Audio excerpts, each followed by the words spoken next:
Good evening. Welcome to our Let There Be Answers podcast. This is the third time we've done this. As always, I'm John Hamer. I'm live streaming to you from Toronto Centre Place, and I'm here with Leandro Palacios, who is getting everything ready on the Mac end as he is following your chat conversations on Facebook and YouTube and elsewhere, so that we can collect questions that happen in this live event. As always, we appreciate all of the support that you give to Centre Place to make our various content possible. And so we really appreciate the support you give to lectures. And then when we don't have time to research and present an entirely new lecture, like I did not have time this week, then we'd love to be able to catch up on some of the questions that you've been answering in the comments sections and the various platforms for recent lectures that we've had, and also questions that you might have if you're here with us in the live chat. And so to start out with, we want to announce what some of the upcoming lectures are going to be. And so next Tuesday on February 25th, we're going to look at the question, how Zoroastrian is Judeo-Christianity? So we're aware of Zoroastrianism as one of the early and great world religions, the religion of the Persian Empire. And the Persian Empire, of course, was the entity that conquered the Babylonians. The Judean exiles in Babylon and the Babylonian captivity were then allowed to leave from Babylon and return to Jerusalem and rebuild their temple. But in doing so, they're just moving from one part of the Persian Empire to the other. And so the overall influence then, Persian influence over the next couple hundred years, the early part of the Second Temple period is enormous. And so many components that exist within Zoroastrianism, ideas, for example, of an end of times, an apocalypse, an end of the world, a destruction of this world, a creation of a new world, the idea of a savior that will be part of that. The idea of an evil force, a cosmic devil, a lot of these, and then the idea of resurrection, a lot of these are not present in First Temple Judaism, and obviously they become very important during Second Temple Judaism and early Christianity and Christianity thereafter. And so what we're going to look at is kind of whole history of Zoroastrianism, history of the influence, and try to track down what components maybe come from Zoroastrianism in Judaism and Christianity. The next Tuesday, on March 4th, we're going to go back and look at our one of our favorite early Hellenized Jewish thinkers, Philo of Alexandria. We did a lecture, kind of a basic lecture on Philo, but it was actually a long time ago now, back pre-pandemic. And as we've gone back and looked at it, there's a lot of complaints about how we used to have allow questions during the lecture itself. And so we want to go back and talk about Philo again, but also we want to look a little bit more in depth at some of his early ideas, for example, what his propositioning ideas about God's Word, the Logos, and how, in some ways, this is a precursor of the Christian understanding of the Logos, the second person, what ultimately becomes the second person of the Christian Trinity. The Tuesday after that, we're going to look at female apostles in the early church.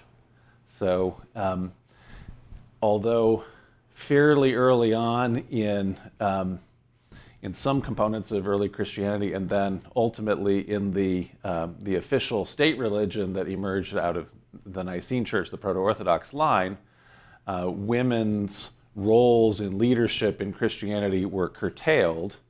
In the very earliest components, of Christianity. We have a lot of sense that some of the communities, women were in very, very important leadership positions, including being prophets, being apostles, and also being deacons, which is an important early role. And so we'll look at the evidence for that and what happened.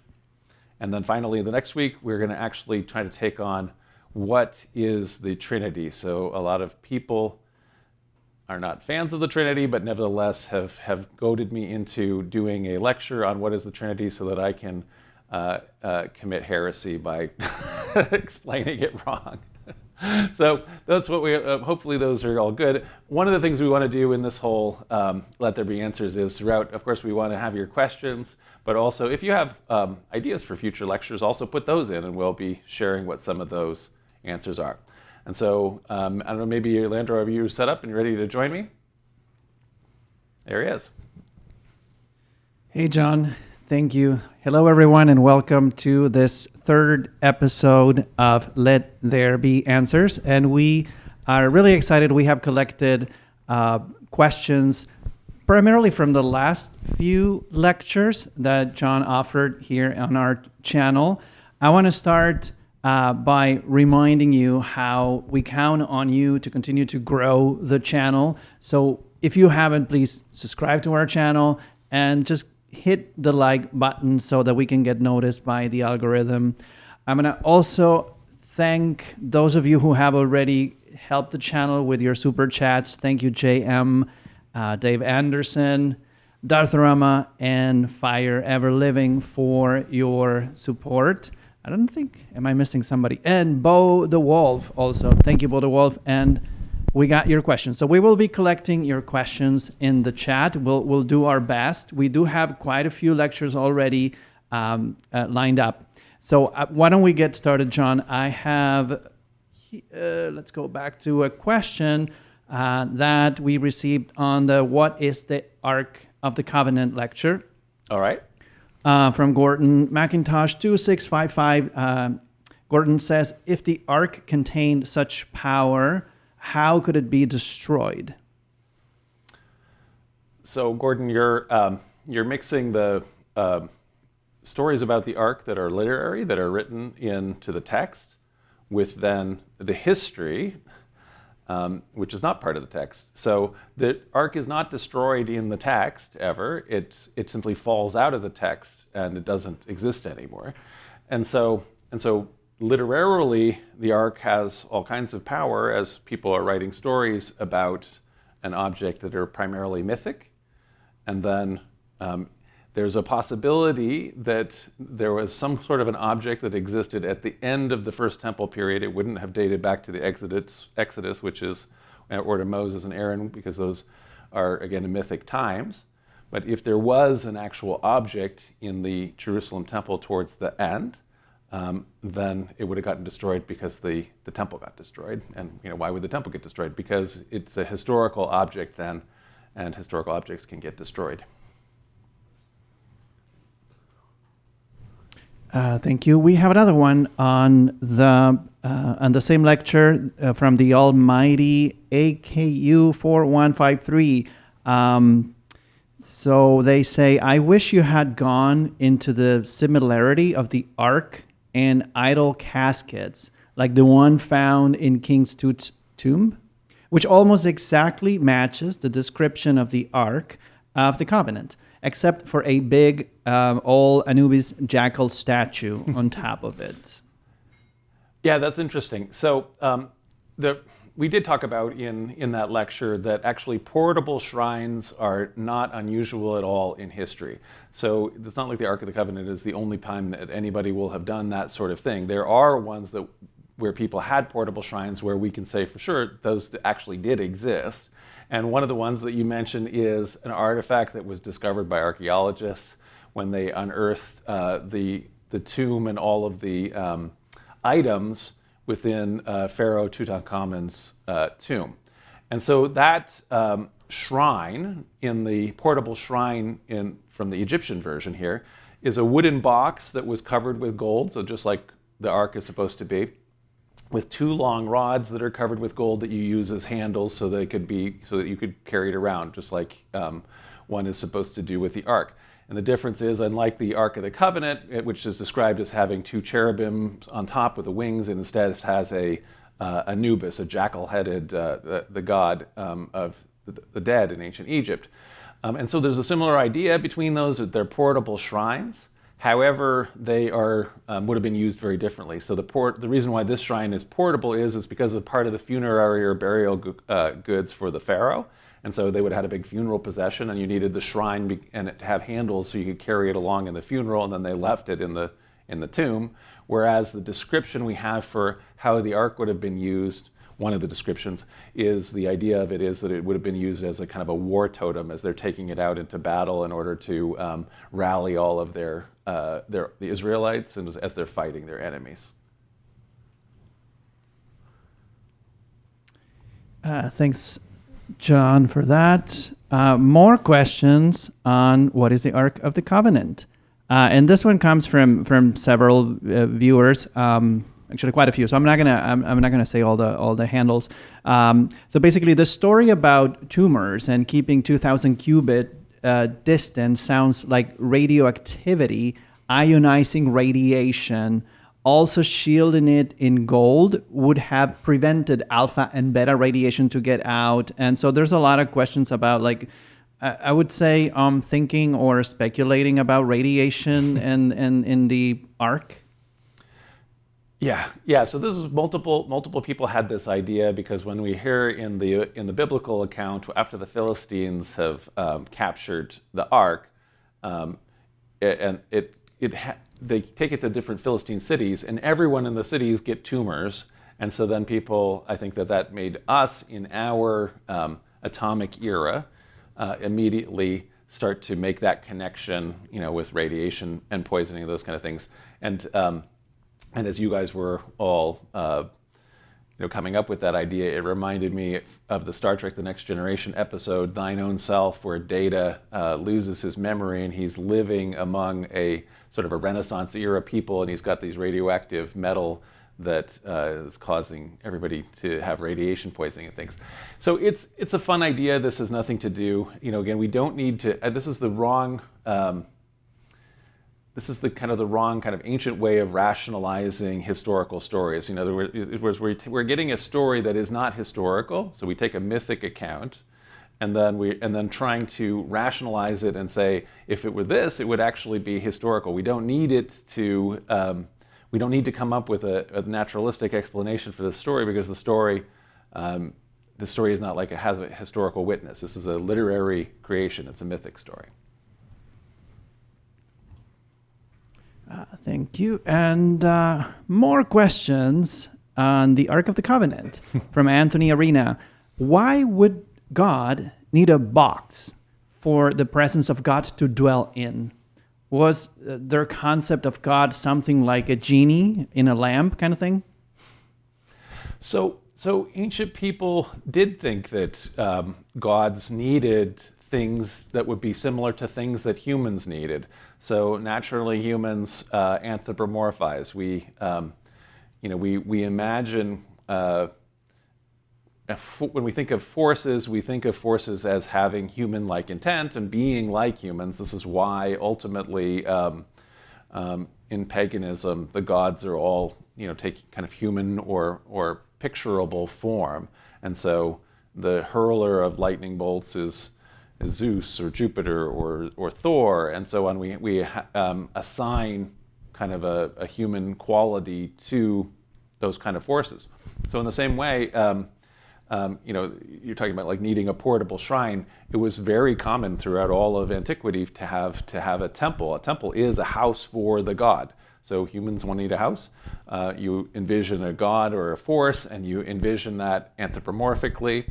And so you want that god, that force, to have a house. So you build an actual house for the god, and they can dwell in it then. And then you also are doing things like providing food. So you're providing sacrifice. This is the basic idea of sort of the pre-world religion stage of polytheism.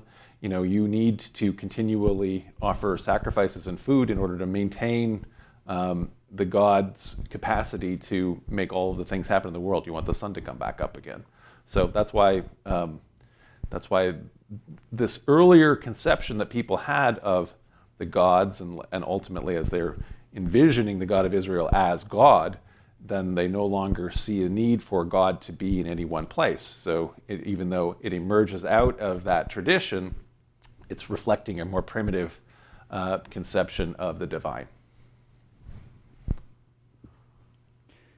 Thank you, Ron, for your super chat. And I just want to let's see, what am I looking at? To Boda Wolf, to Fire Ever Living, to Andreas, to T-Bone, and to Wayne's World of Science and Technology. We did get your questions that you posted in the chat. We'll get there in a minute. If you have questions, please just make sure you tag at Center Place with your question in the chat. Otherwise, most likely I will miss it. So let's go to the next question now. I think we read this one. From the What is the Ark of the Covenant as well? Why would God... No, that's what I just read. This one is from the Myth of David's Kingdom. You mentioned, John, the discovery of the Book of Law during the temple renovations that was either an early copy or inspiration for the Book of Deuteronomy. So the discovery just seems very suspect. And so, John, what is your opinion of the authenticity, or let's say like the truthness of this discovery of this book of the law? Right.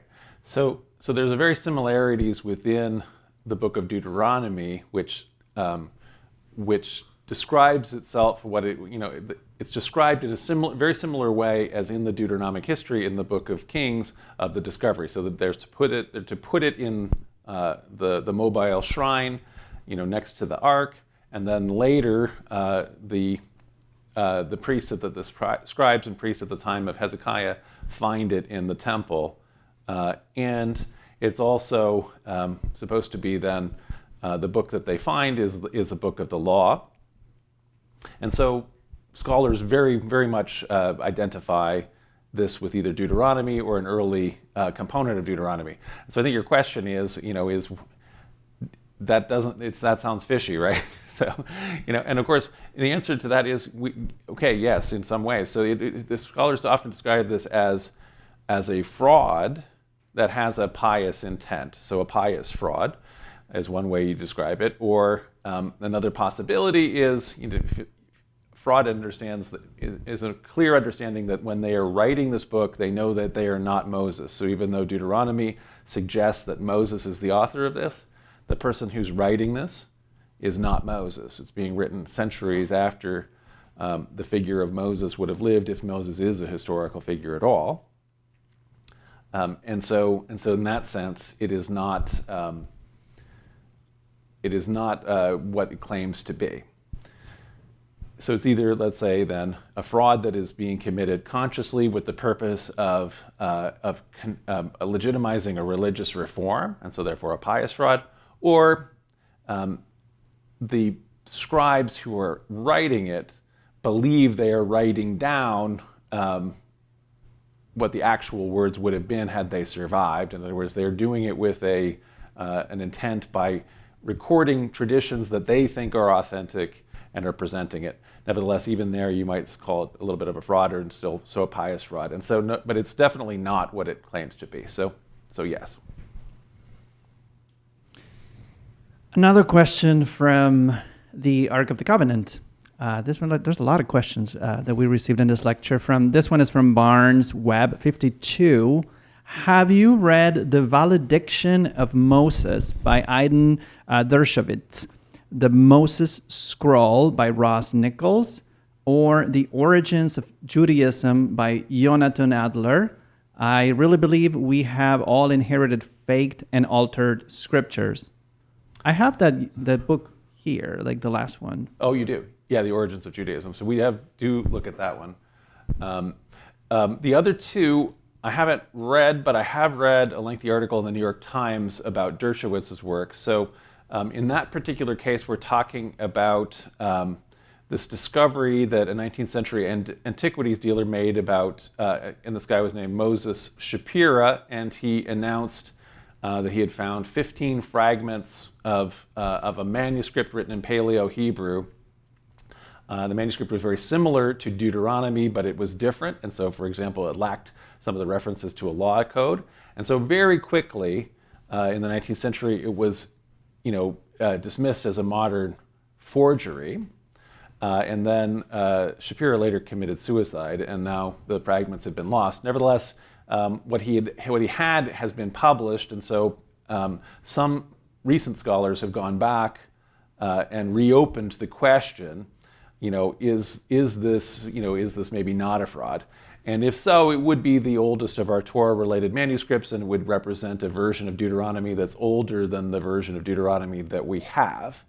And so, your point is that does that mean that scriptures are all faked? This is sort of the same question that we had before. So it really doesn't matter if the Shapira document is represents an older version of Deuteronomy, or if it's just a modern forgery, because our conclusion about Deuteronomy itself would be the same. Deuteronomy is a pseudepigraphic book.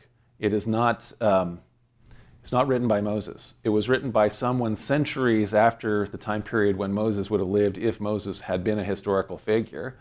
And so it's, it would be cool if everyone did start to agree that this document represented an earlier version of Deuteronomy. That would be interesting for us, and also our quest to kind of uncover the documentary hypothesis or supplementary hypothesis theories of the Torah authorship. But anyway, in any event, it's the same in terms of, deciding faked or altered. This is, in part, I think, in expectations, depends on what people think scriptures are, and I think people have thought of them recently as being literal, historical, inerrant in all kinds of ways, and those ways that they imagine scripture turn out not to be the case. Thank you, Anders and the listener, for your super chat. Also, I'm going to read the message. Anders says, John, I'm donating because you have the patience of a saint in dealing with these silly questions about magic arts. I would have lost at it a long time ago. Thank you for that. Well, thank you for your support, Anders. We also got Ian. We got your question is added to the queue. And let's continue with another question from What is the Ark of the Covenant? From Marja 2767, who says, a would-be reformer discovers a new scripture. Where have I heard that before? Well, it happens a lot. So, another place that you might have heard that, I guess, is with the origin of Islam. Another place that is where you might have heard a new scripture that is discovered that would be a reform would, for example, be Joseph Smith and the Book of Mormon. So one of the components of religion is that people prefer tradition that goes all the way back. People, when it's a religion, calling it a new religion, like New Age, it comes off as very inauthentic to a huge proportion of people. And so one of the better ways to actually get things to stick is to insist this is how things always were. And so that's at the heart of the Deuteronomistic reforms, the reforms of Hezekiah and Josiah in the end of First Temple Judaism is this idea that monotheism is the way things have always been, and it's only recently that we've begun having paganism, and we're now fixing that and going back to the true way. And in fact, it's the opposite. The monotheism is only beginning to develop out of a society that had always been pagan, polytheist, and had only recently started to become henotheist and monolatrous.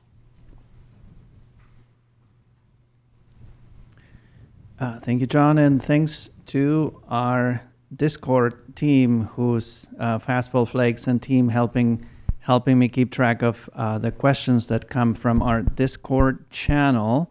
Now, we also got a lot of questions on the lecture, is the Gospel of John anti-Semitic? So the first question is from Robert Gray. It says, does every successive gospel put more and more blame on the Jews and absolves the Romans?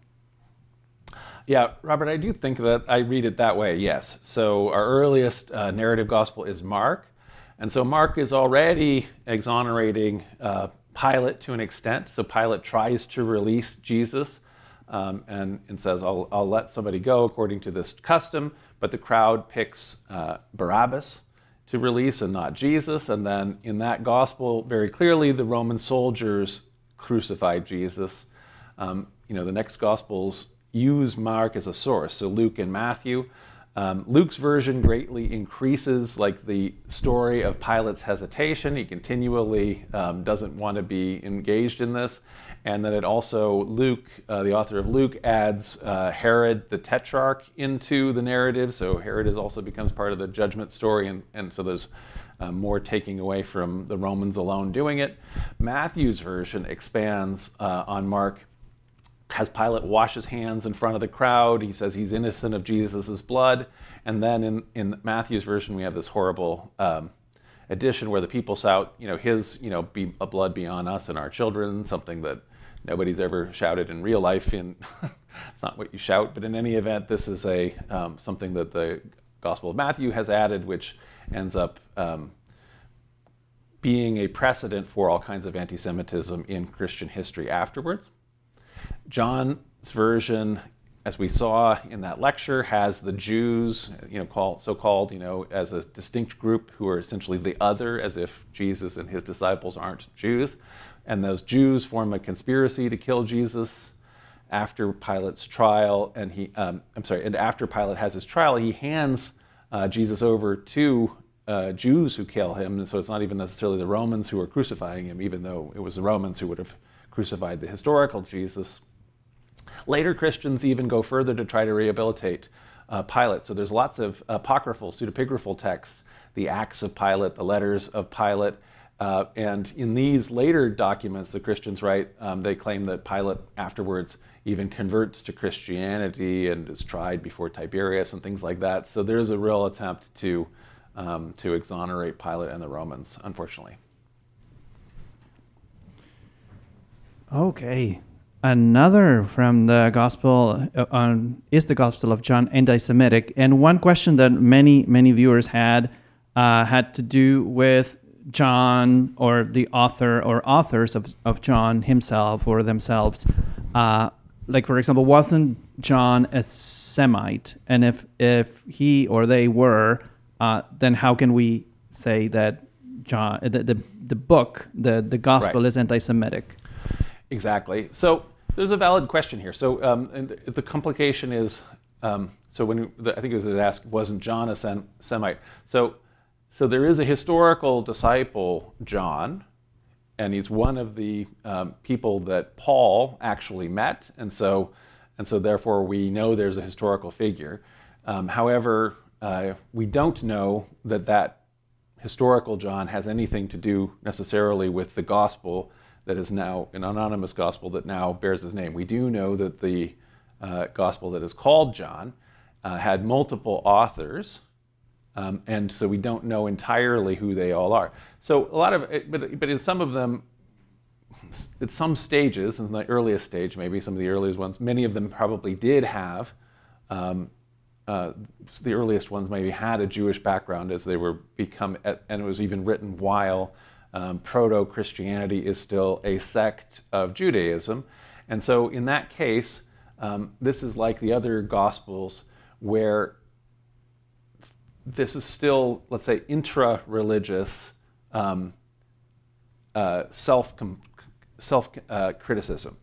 So in other words, I'm able as a Christian to say all kinds of things that Christians fall short of doing, that Christians are hypocritical about, that Christians have been anti-Semitic all these times, because I'm criticizing my own tradition, and that's true for the earliest, some of the earliest Christian writers. So Paul, for example, grew up Jewish. He was a Pharisee probably, and he was very, very studied and very committed to the tradition. And by the time of his death, the tradition hasn't fully diverged in any sense from the rest of Judaism. So it's a sect within Second Temple Judaism. As we saw with the Gospel of John, the complexity is that by the time the latest components of it are written and edited together, the community has been expelled from the synagogues. They now are thinking of their former co-religionists as a group that does not them. So they're thinking of the Jews as being not us.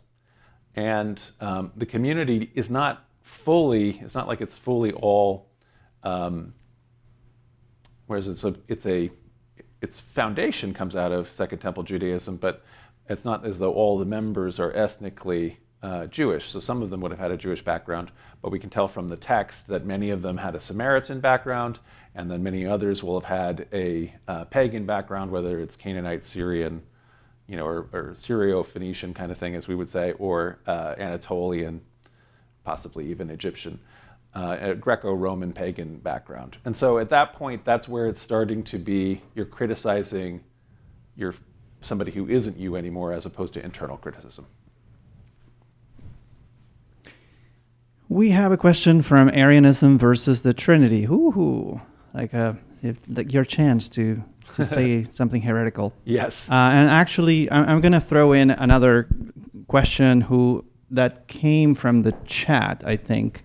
Okay. So the question is wisdom in the book of Proverbs something like the Holy Spirit? I never understood the necessity to introduce this third part of the Trinity. But maybe without the Holy Spirit, the Trinity equation could not be put in a mystical, self-explanatory looking diagram, but would clearly fall apart in two odd components. Father equals God equals Son. And then Father is not equal to Son. Right. But then I'm going to add one more complexity question to this. Is the Holy Spirit female or like a Holy Mother? Okay. Be careful with what you say. Yeah. So wisdom is, in terms of female. So wisdom, because of gendered language, Hebrew and Greek have gendered language, right? And so unlike in English where we don't know, we don't assign gender to various nouns, but wisdom in Hebrew and Greek is a feminine noun. And so we say, in the Bible, John the Baptist and Jesus are called sons of wisdom, and they're her sons because wisdom takes female pronouns because of it's a divine feminine because of wisdom, that the word itself is feminine. So God, in the understanding of the Trinity, God transcends gender. So God is not, he or she, or God is both he and she. God is all. So there is not it's not a single gendered where we sometimes call God the Father and the Son, and so those are the male names for that, but we can also say the parent and the child, or we can say God the Mother. We could say, we don't usually say the daughter, but what we would say in that case is we sometimes call the second person of the Trinity, the Messiah or the Logos, and usually in most of Christian theology, the second person of the Trinity is wisdom. So holy wisdom is identified with Christ, and again, wisdom takes female pronouns, but again is not female, but is described that way.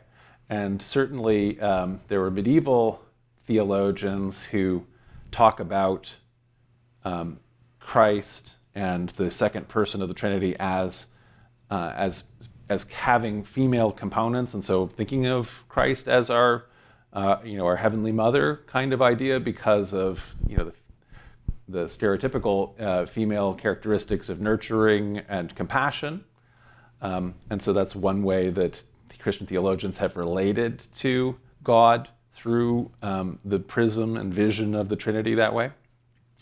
In terms of the Holy Spirit, we were having trouble deciding. We've had a whole lecture in answer to both of these questions. We did a whole lecture on the Holy Spirit, trying to work out the Holy Spirit's role, because, for example, when the Holy Spirit was first mentioned, for example, in the Nicene Creed, it pretty much just says, and we also believe in the Holy Spirit.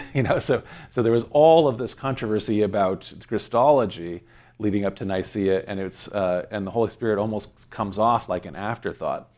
But I kind of agree with you, Robert, that it makes the equation better to have the Father is not the Christ, is not the Spirit, but all individually are God, than just having Father and Son.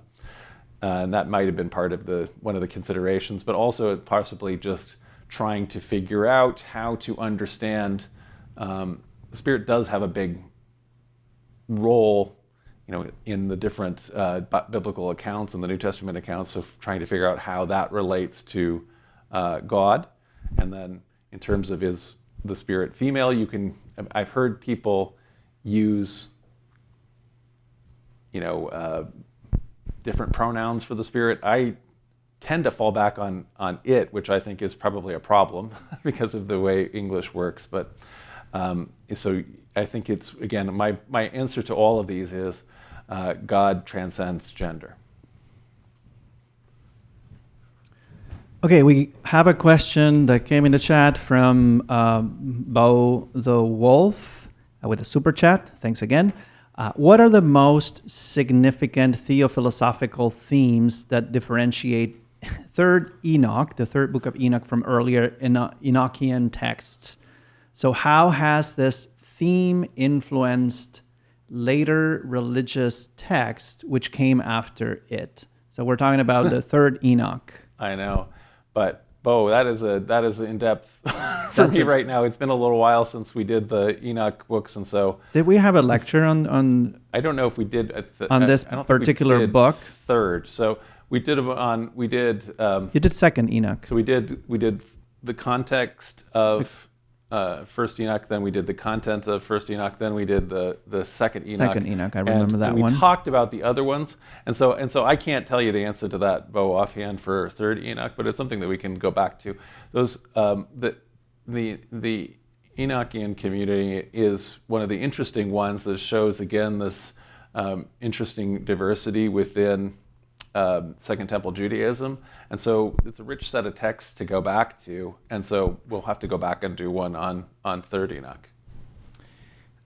Just a note to Aquarius, Betsy, JH, Zorpex Plex, Thread Ninja, Petracon, Mary Magnuson, Andreas, and T-Bone. We got your questions. They're in the queue. I will get to them in a minute.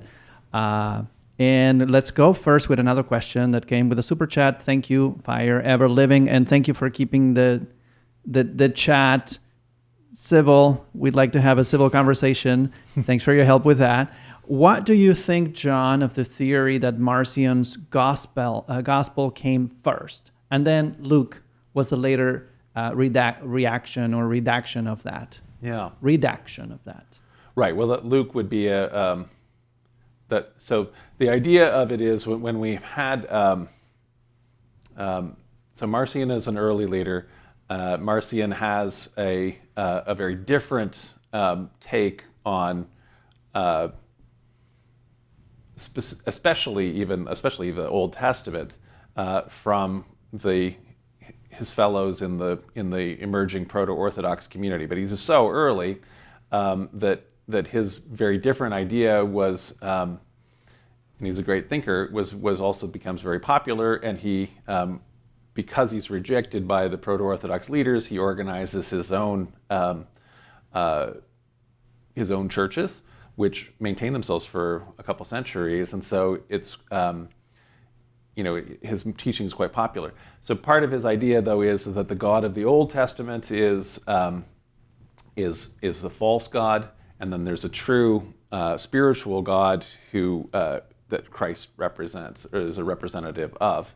and I think he's docetic and all these things. And so he creates the first idea of a Christian canon, which is a very limited canon.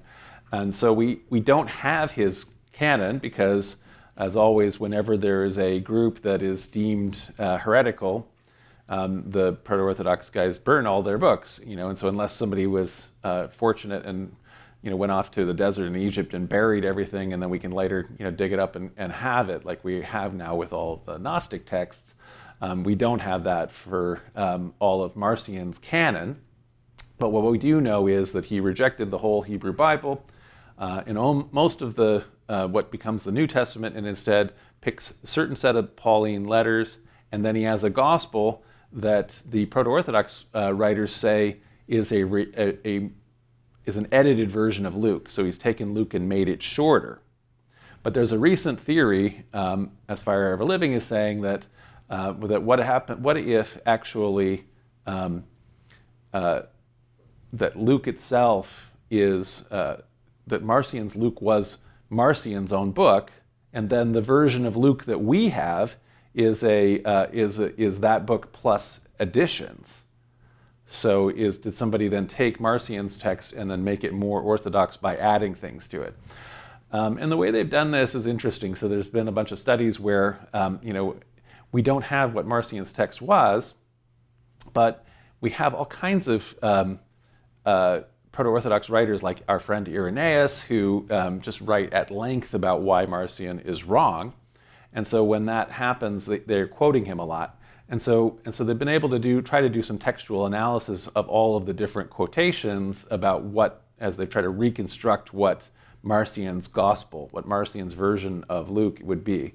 And so I think it's an interesting thing. It hasn't gotten anywhere near the persuasion point for me, but I find this very interesting, is what I would say.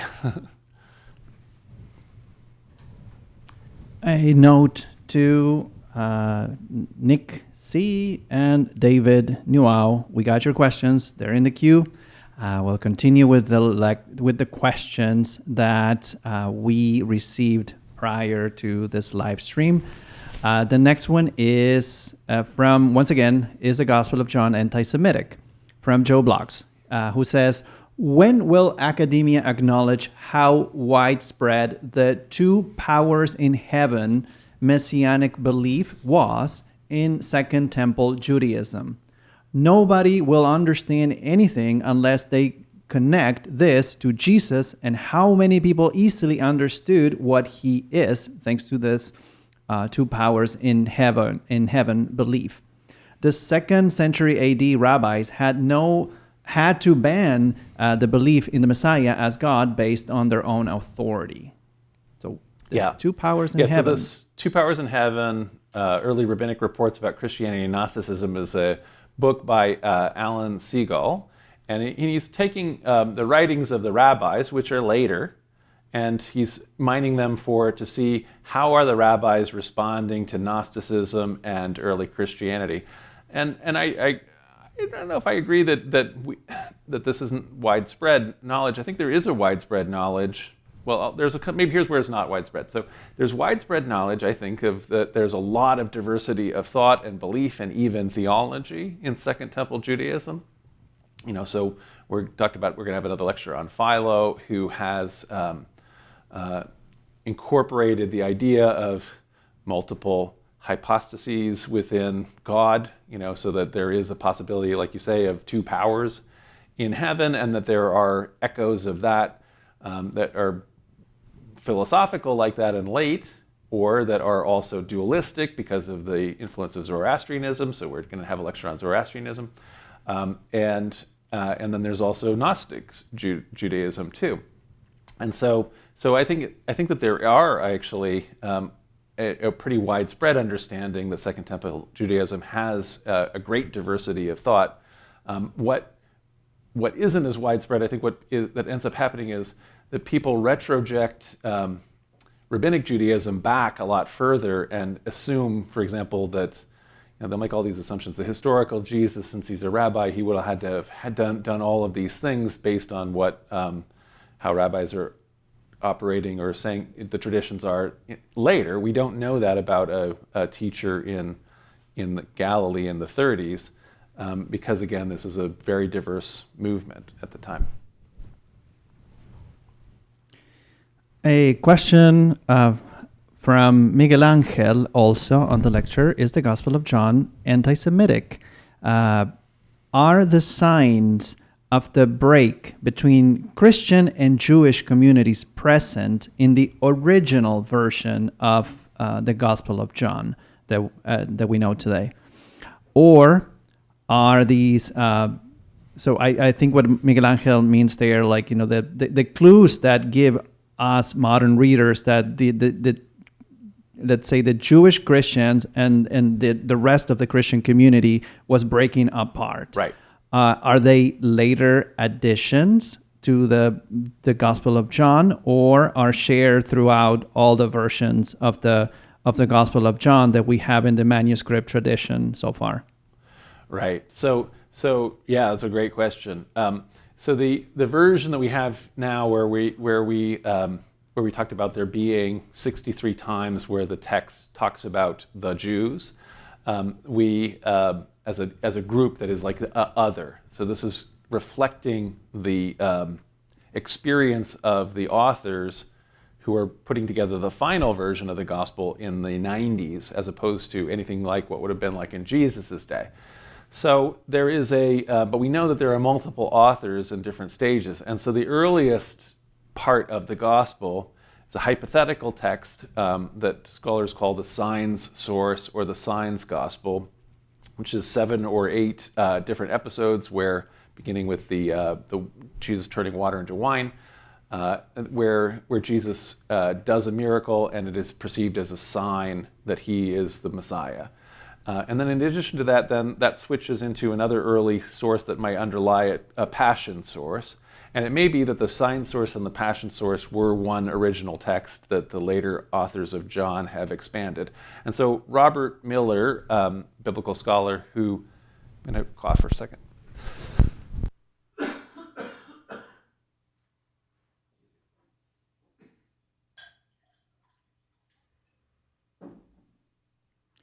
Okay, in the meantime, you're still with your question. Okay, I'm not going to interrupt anymore.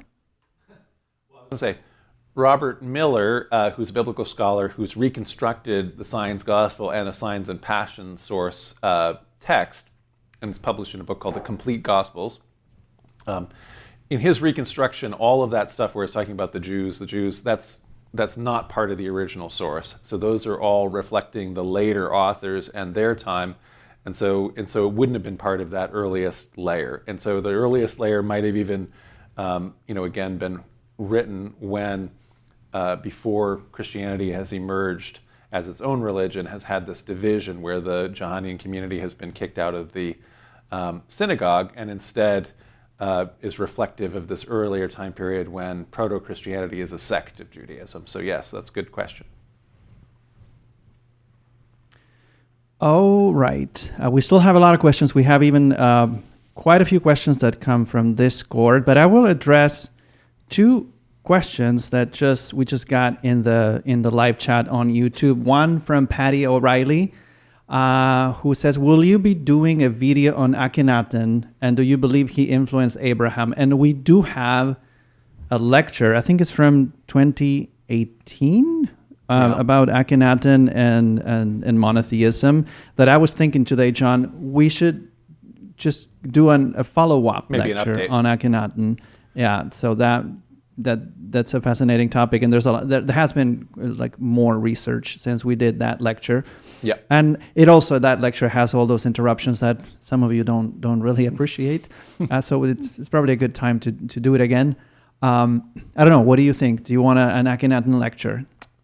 And also, Videos for Stuff asked, would you ever do a lecture on Scientology, the Nation of Islam, or the Jehovah's Witnesses? And I think, John, is it possible that in 2018 or 2019, we were about to do a lecture on Scientology and someone told us not to? Yeah. Was it? No, it wasn't us. So I think that so we have a relationship with the this congregation 30 years ago Okay. founded a charity called the Encounter World Religions Center. And Encounter World Religions employs as its director Brian Caruana, who is a brilliant professor of religious studies, whose goal really is to teach people about all of the different world religions. And then the goal of Encounter is that then we all come together into Toronto for this Discovery Week. We learn the academic background of the religion, but then we go to the place of worship and we meet them. So we learn about Zoroastrianism. We go, here in Toronto to the Zoroastrian temple. We meet the Zoroastrians. They tell us about their traditions and so on. We learn about Taoism. We go to the Taoist temple. We learn about Islam. We go to the mosque and so forth. So I think Brian was maybe going to do a lecture. Yeah, on, it was Brian who was going to do here Scientology. in person a lecture about Scientology, but turns out that the Scientologists had their Canadian headquarters like a block away from here. Oh, I don't remember. Anyway, and he told us no, he was not. He canceled because he was afraid of doing it. Okay, maybe that was what it was.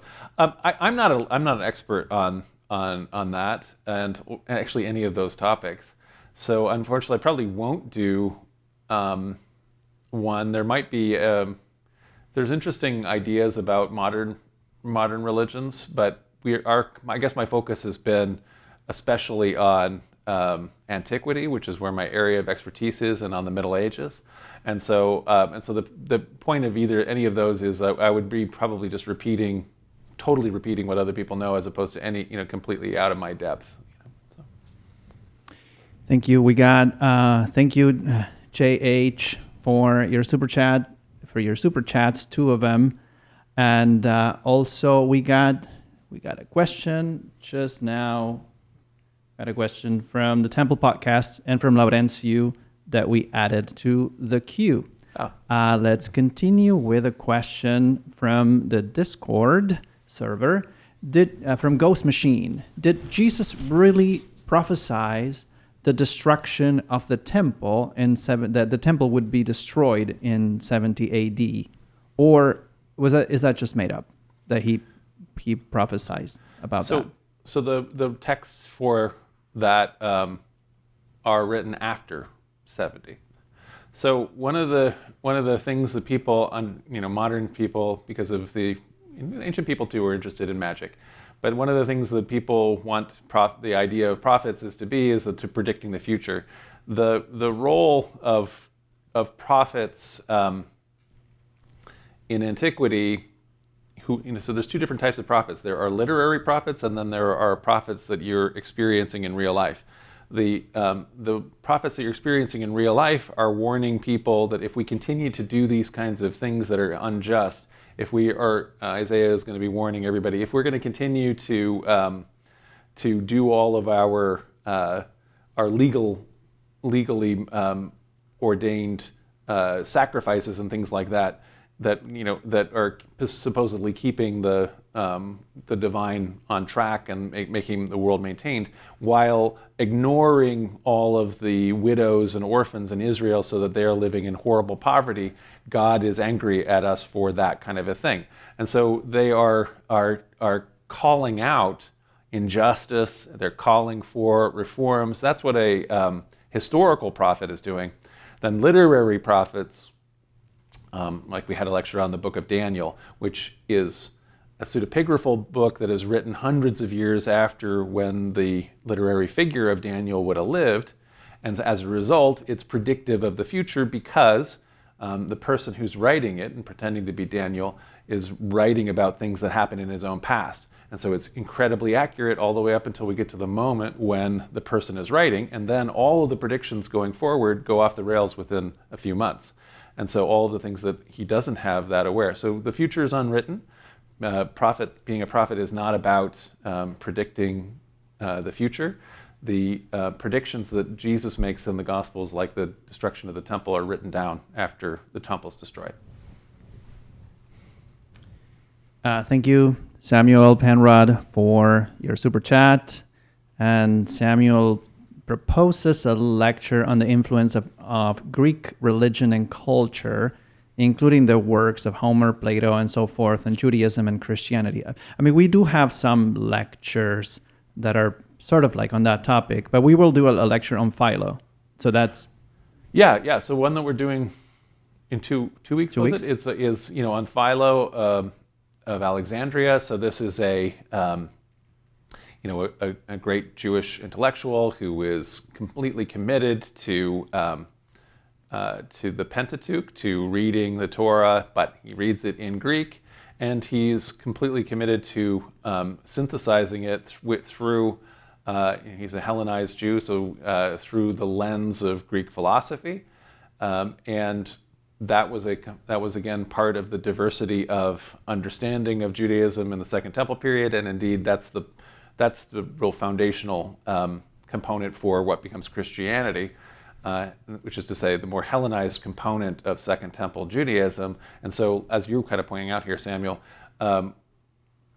there's a huge influence that all of Greek culture, ideas, theology, the theology especially, can't help but have influenced both Rabbinic Judaism and Christianity because how foundational Greek philosophical thought is. So yeah, but we've done a couple lectures on that topic. We're going to do the Philo one, but we may want to do another update on that again, because I think that's an evergreen topic.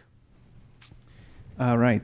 And I'm glad you guys like my glasses. I'm about to get new glasses, but I promise I'll keep this for the lectures. Okay, another question. This one from Joseph in St. Francis, Maine, from the Discord server. Sean, have you read the book The Witches from Stacy Schiff's? I have not read that book. Okay, because she gives an account, Joseph says, supported by letters from the time that depict the Salem area residents as being pretty drunk and rowdy, particularly the women when it came to the interactions with the preachers, to the extent of having to pay men to sit in the back of the church to keep the women from throwing walnuts at the preacher. Oh, I see why everyone was talking about the walnuts at the preacher on Discord. Was this something particular with that time and place, or were all Christian churches more rowdy in general? Was this being overstated by the preachers, like cotton matter being one of them? Yeah, so we have we have this view of the past that everything was was more rigid, more socially conservative, that everybody was more prudish, that everybody that nobody was having able to have sex outside of marriage. In other words, that everybody was more worried about nudity and all these things. In other words, that there has been this the reason why we have this idea is that in our own lifetimes and in the generations immediately preceding us, let's say from the 1950s, I guess, especially in the 60s to the present, there has been a loosening of all of those cultural norms in the West, where we have become, incredibly less formal and less prudish about a lot of these things. Although that could be reversing some of that, in the present. We might, and then we won't always think that way. But this trend is not like it's been going back that way for all time. It oscillates throughout time, all of these kind of social trends. So there's, component eras in the Middle Ages where they don't have anything like this kind of a nudity taboo. So this is a thing where things became way more conservative in the Victorian era on all of those fronts. And our recent oscillation away from that is a reaction to the direction everything went in the Victorian era. And so we can't just extrapolate back and assume that everybody was more, more prudish and formal going all the way back in time. And so one of the things we know about colonial America is that, until the whole reason why, let's say in the middle of the 19th century, there was a huge temperance movement, and beer was introduced as a way to have people not be drunk all the time, is that people were drunk all the time. There was a lot of consumption of rum and whiskey and all this kind of thing in the colonial time period in the early America. And so it may well be that as a result of that, everybody was a lot more rowdy. And I could imagine that could also be true even in church settings. In a lot of cases, they don't actually even have church buildings were pretty rare in the colonial period, and so they probably had a church in Salem. But a lot of them, a lot of churches would have been done, open air, and so there was rowdiness for sure at these big gatherings, because this is the only time everybody got together, when a preacher would come and they'd get a big platform, and this would be the only entertainment also that you'd have. So yeah. I haven't read that story, but I don't think it's, I don't know in particular, you'd have to look at the exact time and place, but the overall principle is things were not always more prudish and conservative. If you go back, if you read the Canterbury Tales, you'll find out things were pretty rowdy in Chaucer's medieval England. More questions from Discord. I forgot how to pronounce your name in this script that I cannot read, so I'm just going to read the question. What is, John, your personal conception of the scriptural canon? So, for example, which text do you consider scripture or scriptural, and why? And what does that mean to you? Well, so there would be, so personal conception would be different from, my church conception. So I'm an ordained minister, and so I'm a minister within a Christian tradition, and so we have a scriptural canon, that's associated with that in the church, even though we also believe in continuing revelation. And so our practice as a church is that we get together every 3 years and we have a world conference, and the world conference can add or subtract from the canon as we want to, in the same way that the early ecumenical councils of the church would have had that capacity when they were meeting in antiquity. I kind of struggle with the idea of, let's say, a personal canon or things that I consider to be scriptural personally. I am so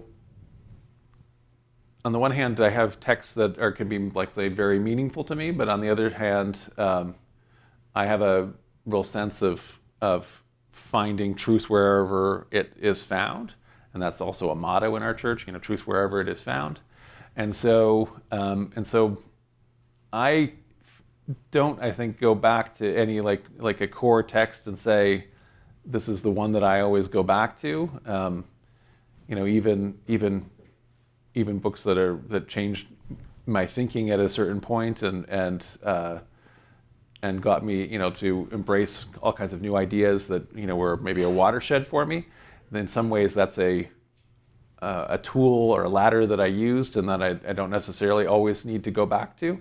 So maybe, I don't know if I have a personal canon. There are certainly lots of books that are meaningful to me and that have been important in my life, and then there's books because of the tradition that we, continually go back to. So one of the things, because we study them and we have church every Sunday, I've just spent a lot of time now more on the Gospels than I ever had before, and it's that allows me to spend a lot of time with the text and think about the authors and their editorial choices and the underlying sources and the meaning in their context and history and so forth.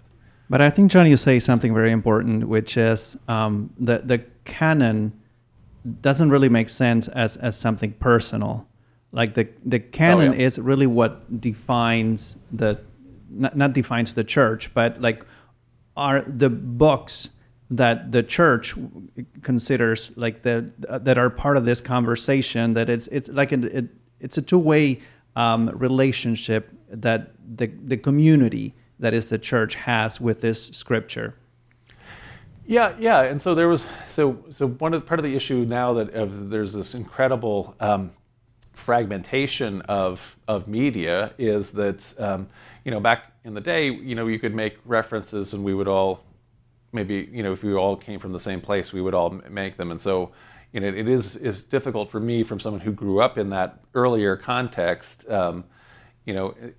so for example, in culture and literature, we would be able to, we quote Shakespeare, we quote the Bible, everybody knows what we're talking about. Now, biblical literacy, Shakespeare literacy is pretty low probably. Mm-hmm. And I make all of these Simpsons references or Star Trek references and that kind of thing, and some people know those, but there's a bunch of people who don't, and so that's just the way it is now.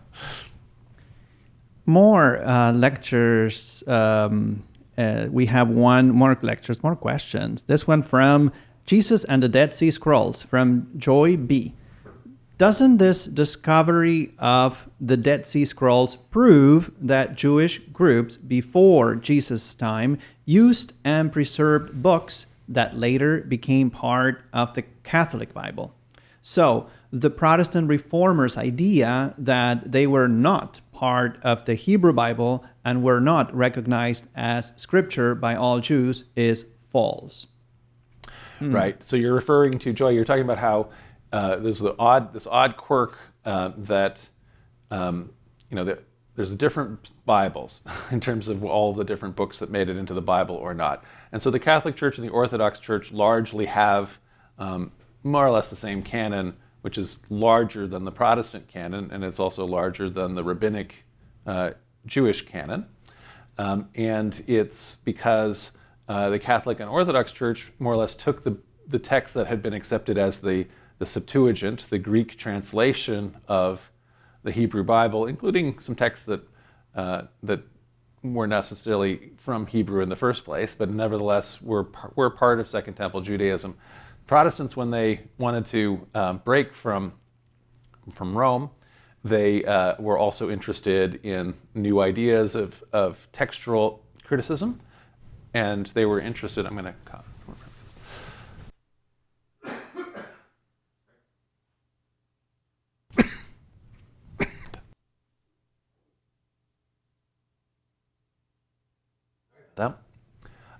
So they were also interested in translation of biblical text into vernacular languages. So they weren't going to be reading it in Latin anymore. They wanted to read it in German and in English and so forth. And so in doing that, they realized, oh, well, this Old Testament was originally written in Hebrew. We're going to have a much better translation if we go to the Hebrew version of this and translate it from Hebrew directly into English, rather than take this Latin text, which was translated from Greek from Hebrew. So in other words, if it was translated that many times, it's going to be a worse game of telephone to get to the English Bible. The problem with that theory was that there's a couple different kinds of transmission going on. And so it turns out that the Latin Vulgate was based on very good early textual versions of it was a very early translation from the Septuagint, and so it's preserving, it's copied very well and was preserving a very accurately a version of the text, whereas when they just randomly went to a synagogue in the Netherlands or something like that and grabbed one of the Torah scrolls that they'd had, they created the Textus Receptus, which wasn't as good a copy. It's not that there weren't good Hebrew copies that existed, but the particular manuscript that they had, copied and copied, it wasn't as good. And so it is, and so there were some problems with that one. And so the translations, like the King James Version that came and used that, introduced errors that wouldn't otherwise happen. And then the other problem with it is that they saw, wait a second, there's a bunch of books that we have in our Bible that are missing here. And if the Jews don't have them, why would we? But again, the rabbinic reorganization happens later. And so I agree with you. It's a mistake that the Protestants had, that they decided or we decided to rip out all those other books. And so there's no reason to not study the Apocrypha, as Protestants call it. Okay, we have a lot of questions that came in. I'll start going faster. Yeah, no, that's fine. That's fine. But just to make sure that we acknowledge the questions that we have received on Discord and the YouTube chat from Brother John, from Michael Madewell, from Mike Rogers, from Kay Tempest, from Michael Luz, from Scott, from East Lung, from Zuzi Campbell. we got your questions in the queue. We will continue first with these questions from before the live stream. This one, I think this one is from Paganism in the Bible. Does Enotheism refer to people who only worship one God but acknowledge there's more than one God? So Henotheism. Yeah, so both henotheism and monolatry are forms of worship where you have a preference for one God while acknowledging the existence of other gods. So while henotheists have a preferred God, they sometimes can turn to other gods in a pantheon for other various requests. Whereas with monolatry, it's more exclusive and you're only to worship that one God alone and not worship any other gods. But essentially, yes, is the answer. A question from who wrote the Bible, the documentary hypothesis. From Ellie698, who says, the high priest offered sacrifices. Isn't that very pagan? So in paganism, I'm almost always involved offering sacrifice. And so we were talking about that earlier, about how part of the idea of the religion was maintenance, divine maintenance of the cosmic system, and you need to provide food to the gods in order to make sure that's all in place. But it isn't essential for a monotheist religion to not have sacrifices. It's something that happened, where the Abrahamic religions, in every case, for their own reasons, don't involve offering animal sacrifices. But you can have a monotheist religion that does do sacrifice, because there's nothing, there's nothing about monotheism that doesn't mean you could do sacrifices. It's just the Abrahamic religions abandoned the practice. So what you're saying is like the worship or the practice that is sacrifice, that doesn't have anything to do with what one believes in, with the doxa. In terms of how many, right. And the gods. So, for example, a monotheist religion to this day where they offer sacrifice is Samaritan Israelite religion, right?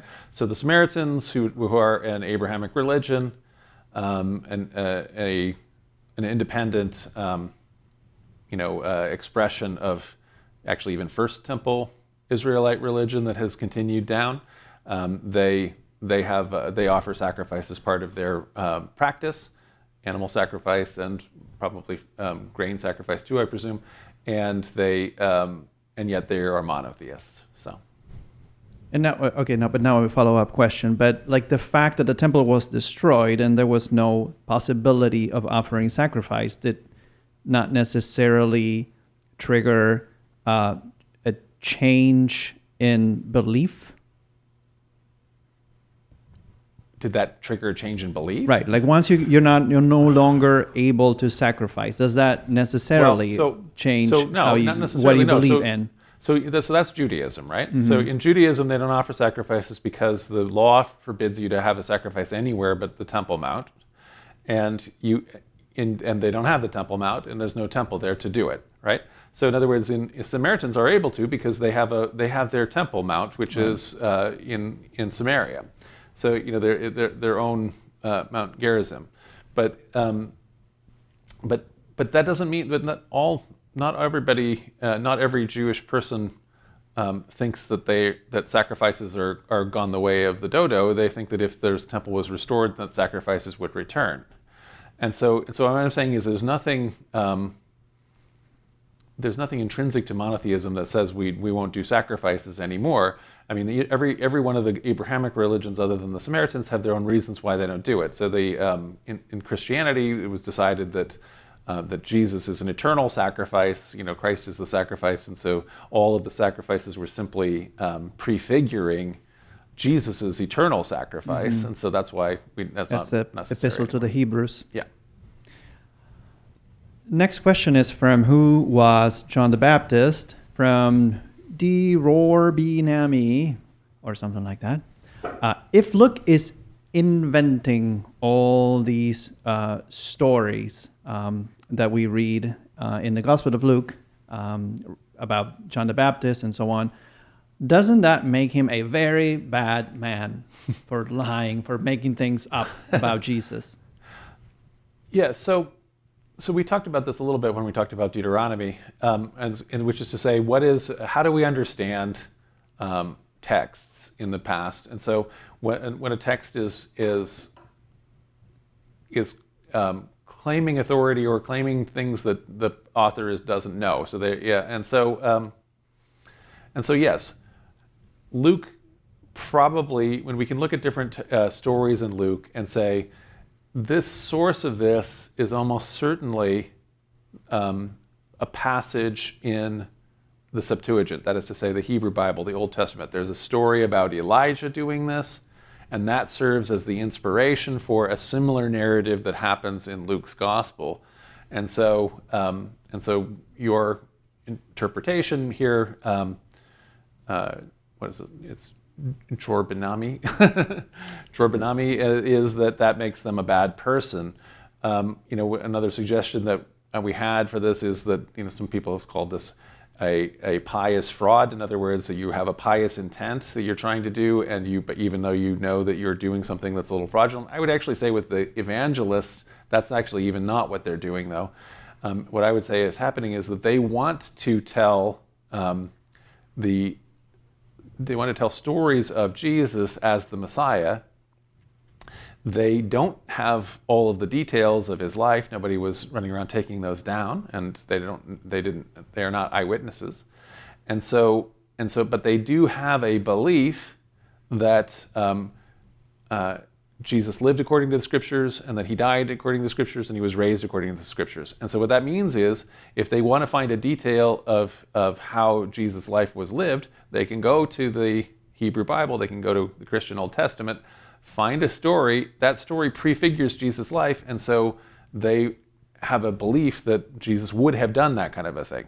And so therefore, that's licit in their minds in terms of writing now their own text, which is telling that same theological truth.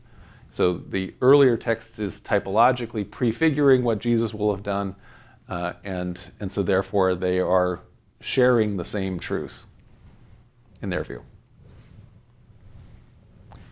We have a question from the Latter-day Saints history up to 1860, just a reorganization, from Wayne's World Sci-Fi Tech. John, are you certain of that map? This is a map that you were showing in that lecture. Okay. And so Wayne thinks that there was a problem there because Ohio in 1805, what is now Ohio, belonged to Canada.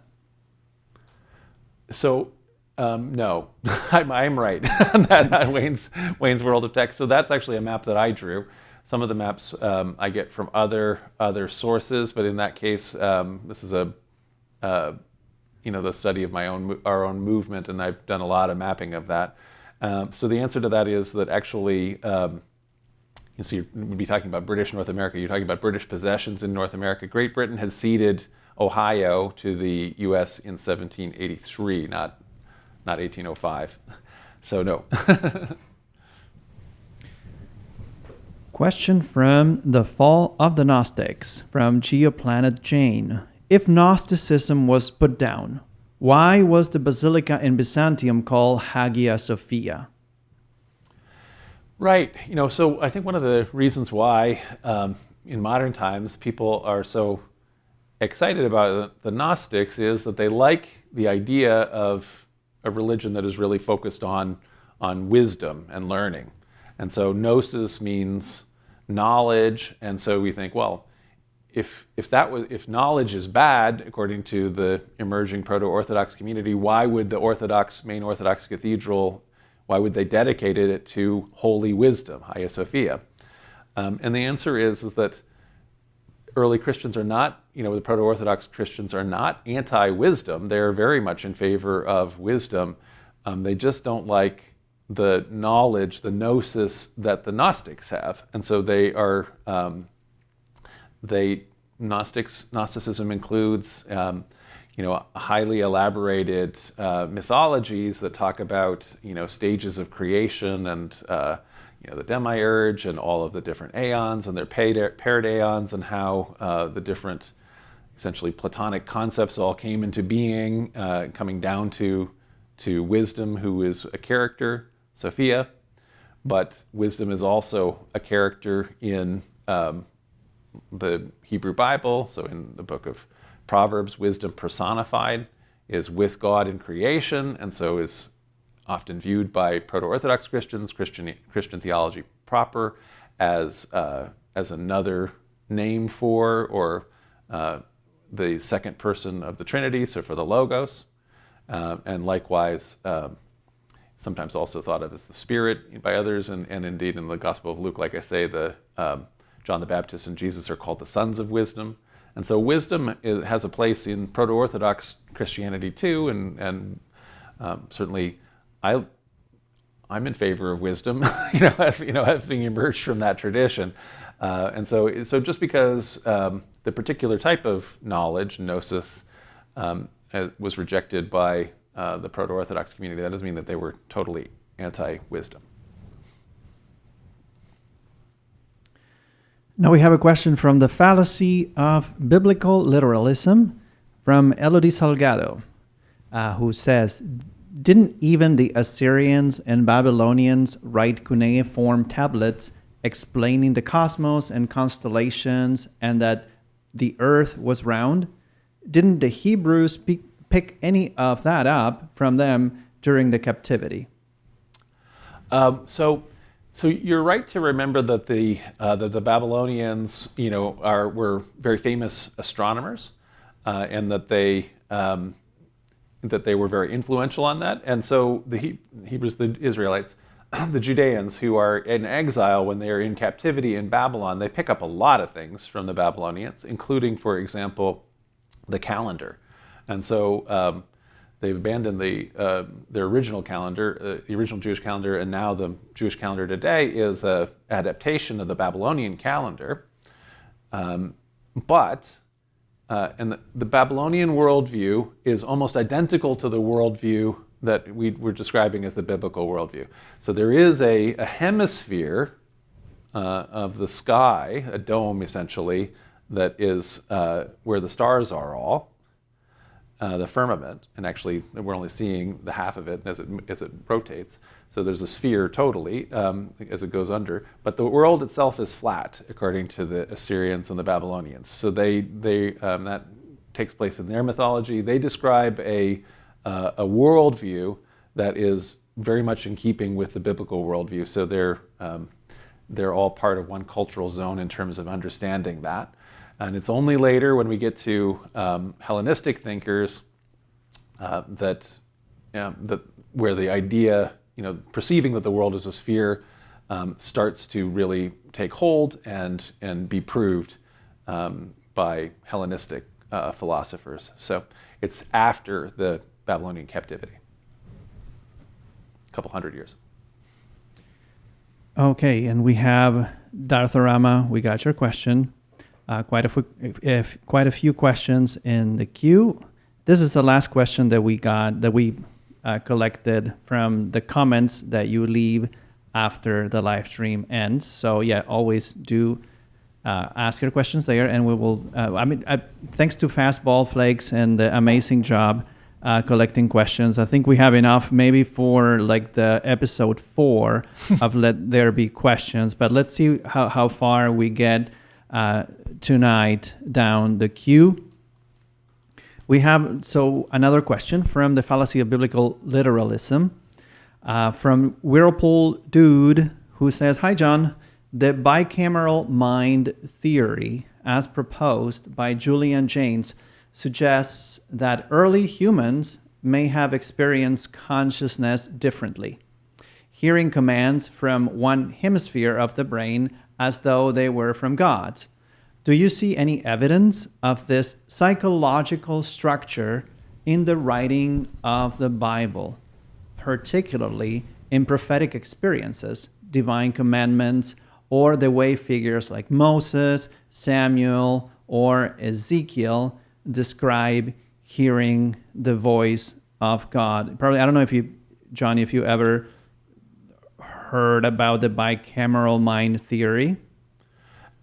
So I haven't read about this, but I know that you've had some thoughts about it later. I had to look it up, but Yeah. because I had I am very interested, and I did research both for my theology studies and for my mindfulness studies at University of Toronto on things like neuroscience and cognitive theory of mind, evolutionary psychology, and of all the models of the mind that we learned, I'd never heard this one. So I'm not sure how current that is, how much it is used today.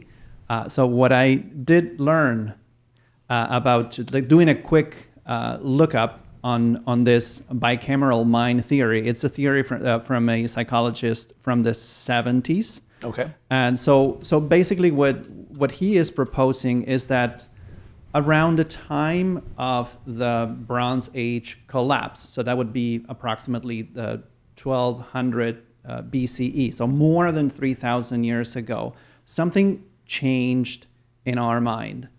So before this change, and this is like at the level of how our mind operates and how we as humans perceive reality, and especially how we perceive our own experience, our own psyche.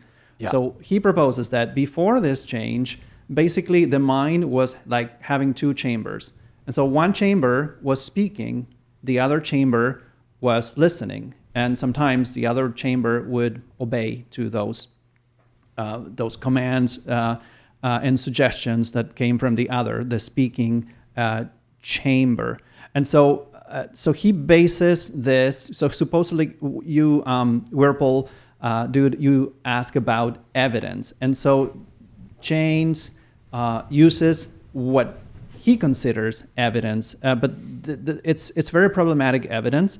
So he goes to ancient text and like ancient literature and says, well, here this character in the Iliad is experiencing an emotion, but it's described as Athena putting something in their mind, or like it's usually this chamber that is speaking is interpreted as a god, as a nature force of nature, as a spirit, maybe the spirit of an ancestor, telling the person something that they have to do. So basically your emotions, your ideas, your inspiration doesn't really come from your mind, but you externalize that and you see an external agent putting something in your mind or actually speaking that inside your mind. And so I believe this is one of those ways in which people try to reduce religious experience to one simple, or the origin of religion to one simple cause. Yeah, right. So in this case, basically we're talking about the cause of religion, of things like prophetic, of what the prophetic revelations and things like that. Prophecy and revelation are basically caused by hallucinations, by having voices in your head. Right. And one thing, the dating would be would certainly be, the dating would be off biblically, right? So I mean, I don't want to even just probably that's not even half of this issue, right? Because if you're talking about it to the Bronze Age, none of the prophetic texts. But so what James proposed, he's dead already, but in this book, is that people like Isaiah, and actually he probably got it wrong. He thought some of these, like Moses, was a historical figure of exactly 1200 BC. But let's say Isaiah, Ezekiel, who are Iron Age people. Right. These prophets are actually still have like remnants or vestiges of this old mind in them, and that's why they were prophets, because they're actually just basically hearing voices in their head because they have this kind of mind. So this is what this author is proposing, and that's why it's almost like it reminds me of when people try to say that like everything is about people having hallucinogenic experiences with mushrooms and things like that. But I would say first of all, as you say, there's this correlation problem and dating problem, because you have things like the Epic of Gilgamesh, for example, there's self-reflection in this writing that predates the Bronze Age collapse for at least 1,000 years. Right.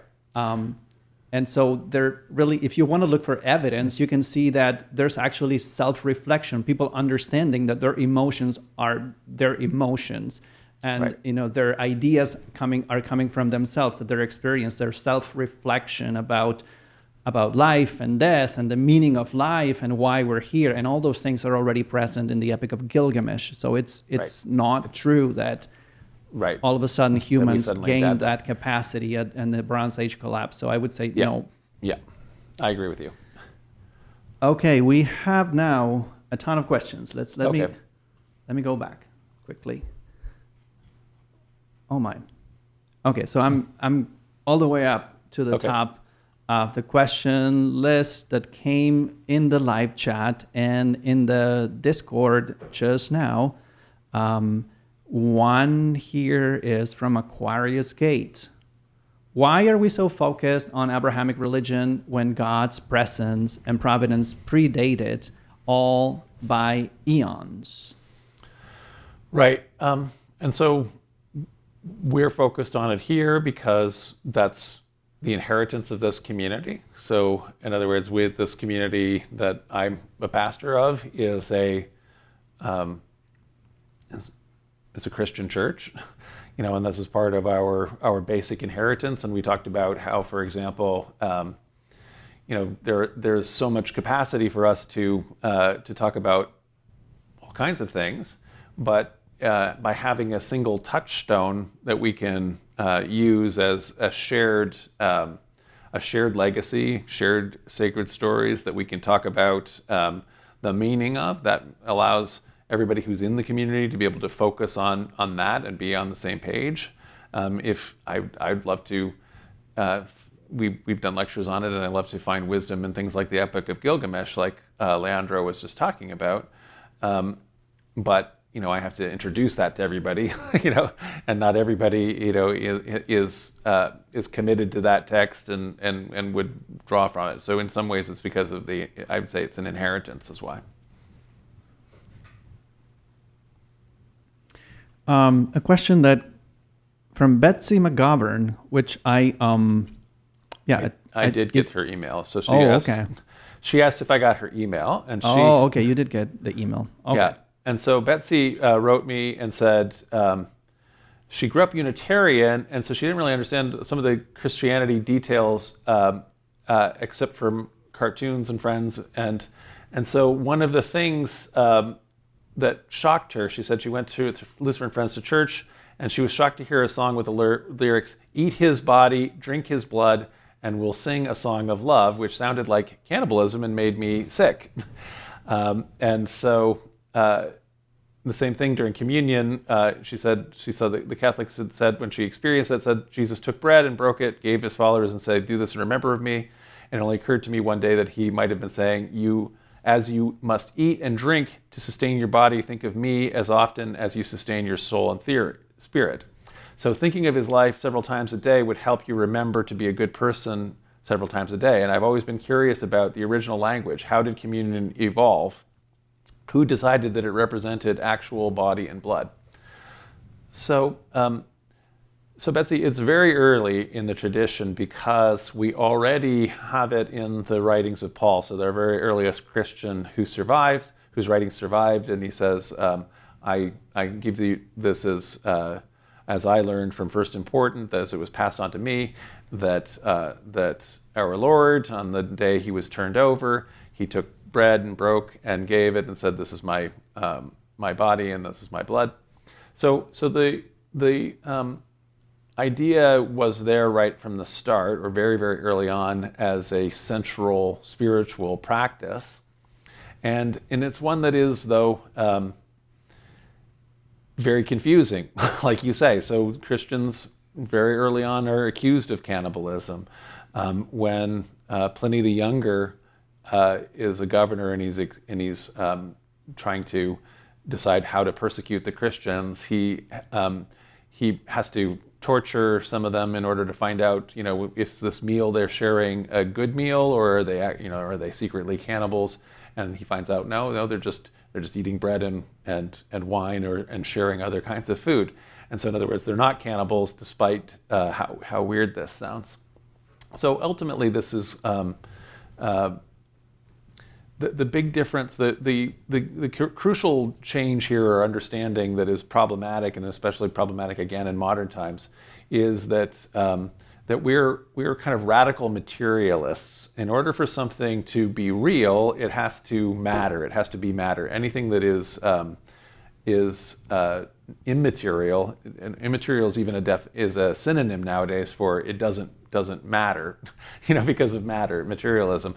And so this isn't true in antiquity, where a huge percentage of Greco-Roman thinkers are Platonists, for example, and Platonic realism is that the spiritual concepts are actually more real than physical matter, which is less important. And so we can say that in the symbolism here of communion of Christ's body and blood, that this is real, but it's not material. So in other words, it's not actually flesh and blood in a material sense, but it's meant to be in a real sense, which is to say a meaningful sense. And part of that also then is the symbolism that that Christ, the second person of the Trinity, is not simply Jesus. Christ is we all become the body of Christ in the world when we are participating in Christ's mission in the world. And so the idea that Christ is fully human and fully divine includes the humanity of the church. And so I think that's the sense of it. And so it's a symbolic thing that is meant to have real spiritual meaning, but when you say real, it makes people think material, and then that immediately, like you naturally thought it is cannibalism, and so did many people at the time in early Christianity, and the accusation has been there the whole time. Okay, a clarification back to the question of the bicameral mind, because I see like the chat exploded about the topic of schizophrenia. And again, I haven't read the book, but what I know is that James did make some connections between that and schizophrenia. But he was not, someone said, like, basically it's like everyone was schizophrenic, but that's not the case, because schizophrenia is a neurological disease, and James was not talking about like everyone had a neurological disorder. Basically that our qualia, how we experience our own psyche, was very different, and that somehow very rapidly it changed to how it is right now, that we can think about our own thoughts and our own emotions and just come up with narratives about that. Now, people who suffer schizophrenia today are totally capable of having self-awareness and self-consciousness, and create narratives about themselves and what happens to them, no matter how bad or their condition is. So this is like two different things that I wanted to clarify. Let's go to our next question from Joseph. I think this one is related. This came in the chat, but I think it's related to back to the anti-Semitism in the Gospel of John. Didn't Pilate have the authority to pardon Jesus and Barabbas? Right. So Pilate had the authority to not execute Jesus, for sure. This already, by the time we have a story of Pilate talking about this custom of pardoning somebody, and then we have the story of him pardoning Barabbas. So Barabbas means in Aramaic son of the father, and so it is it's already a symbolic name. This is an apologetic story that doesn't have historicity to it, where Pilate is already being rehabilitated in the very earliest text that we have, which is Mark. So I would say yes, of course he would have had the ability to do that, but Pilate didn't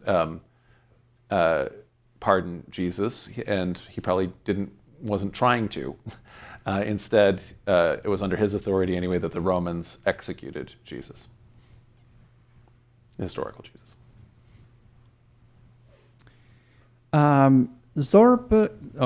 Zorpex Blacks says, I wonder how much of the ancient Israelites' cultural and religious beliefs were attributable to foreign influences, and as opposed to things that were original to them.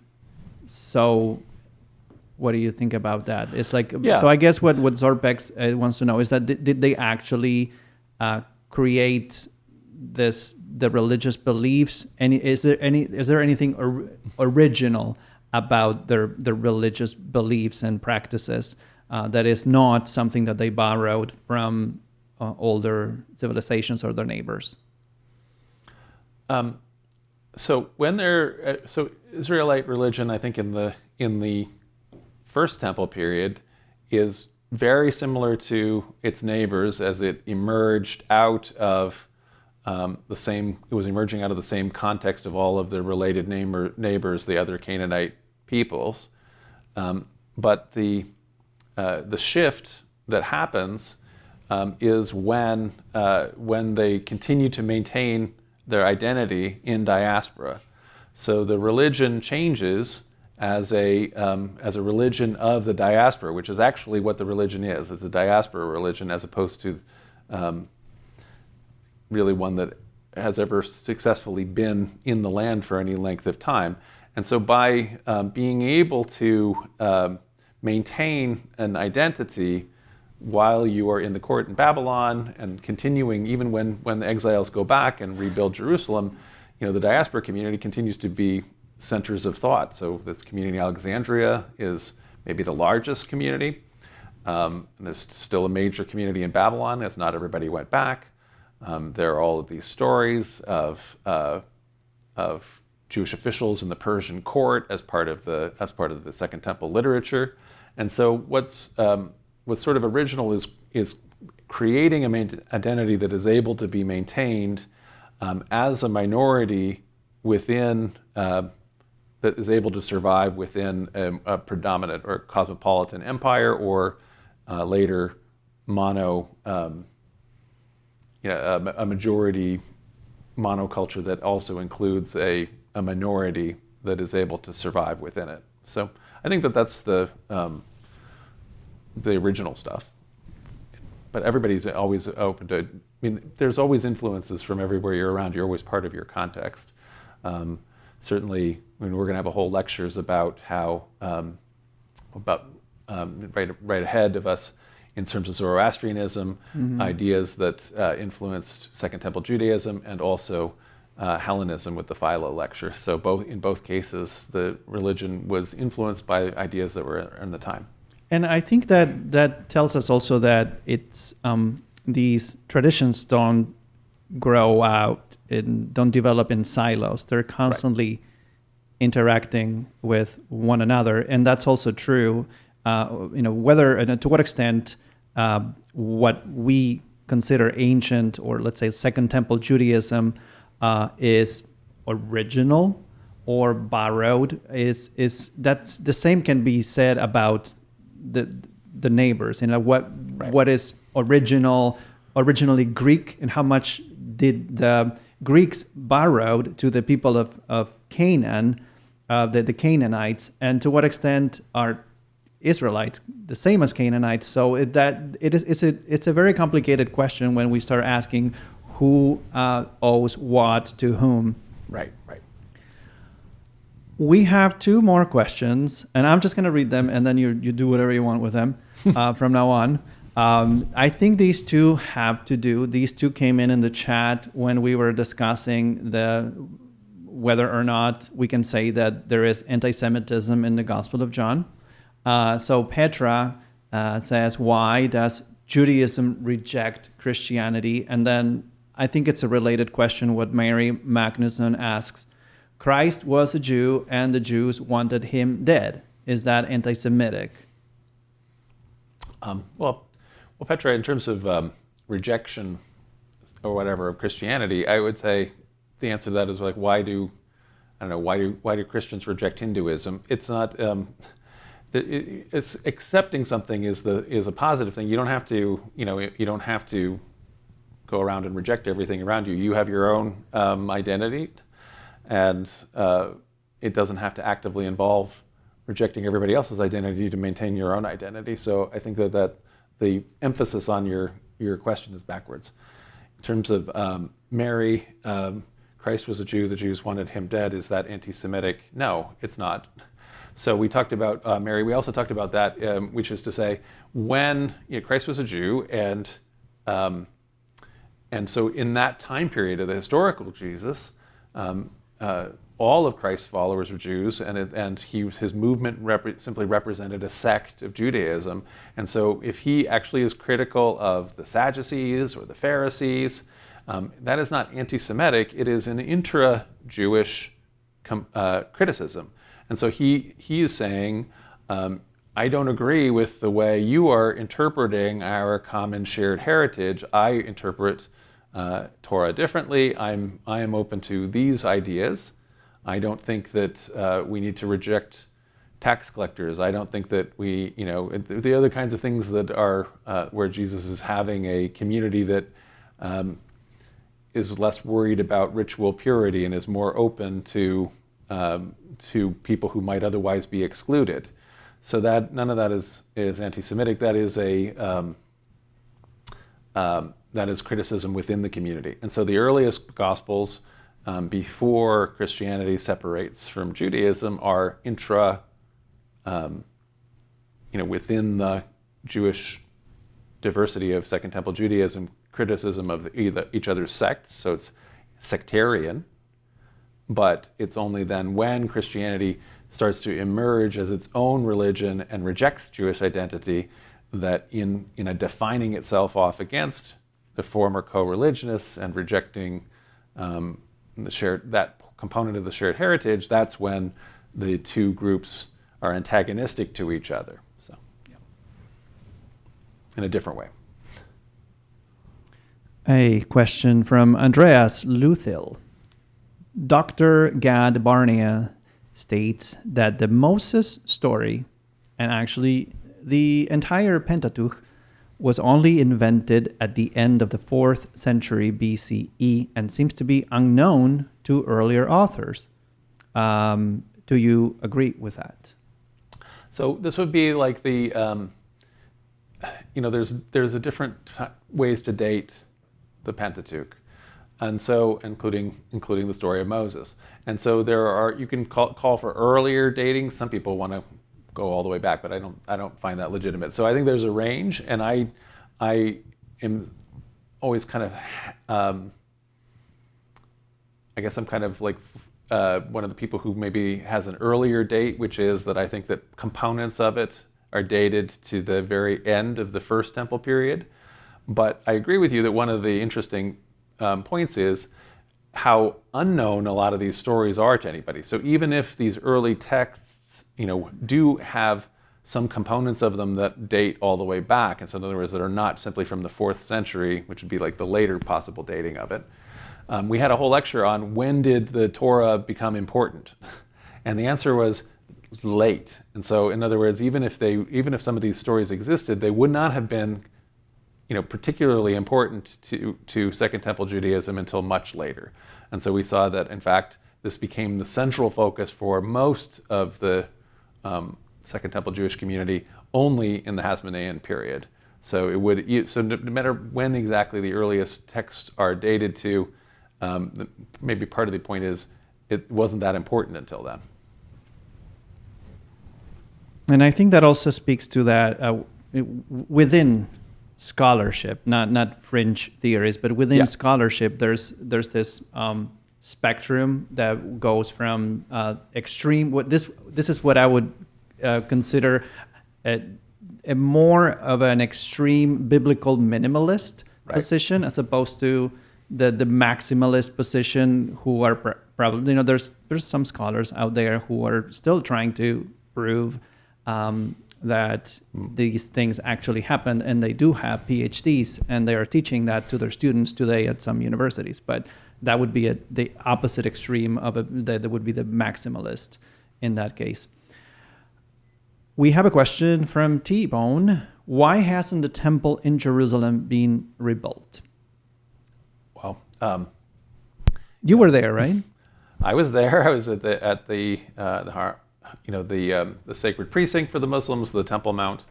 As I understand, the area on which the whole precinct is the platform, which is the temple complex. When we think about the temple, we're usually talking about the innermost part of it, of Herod's temple.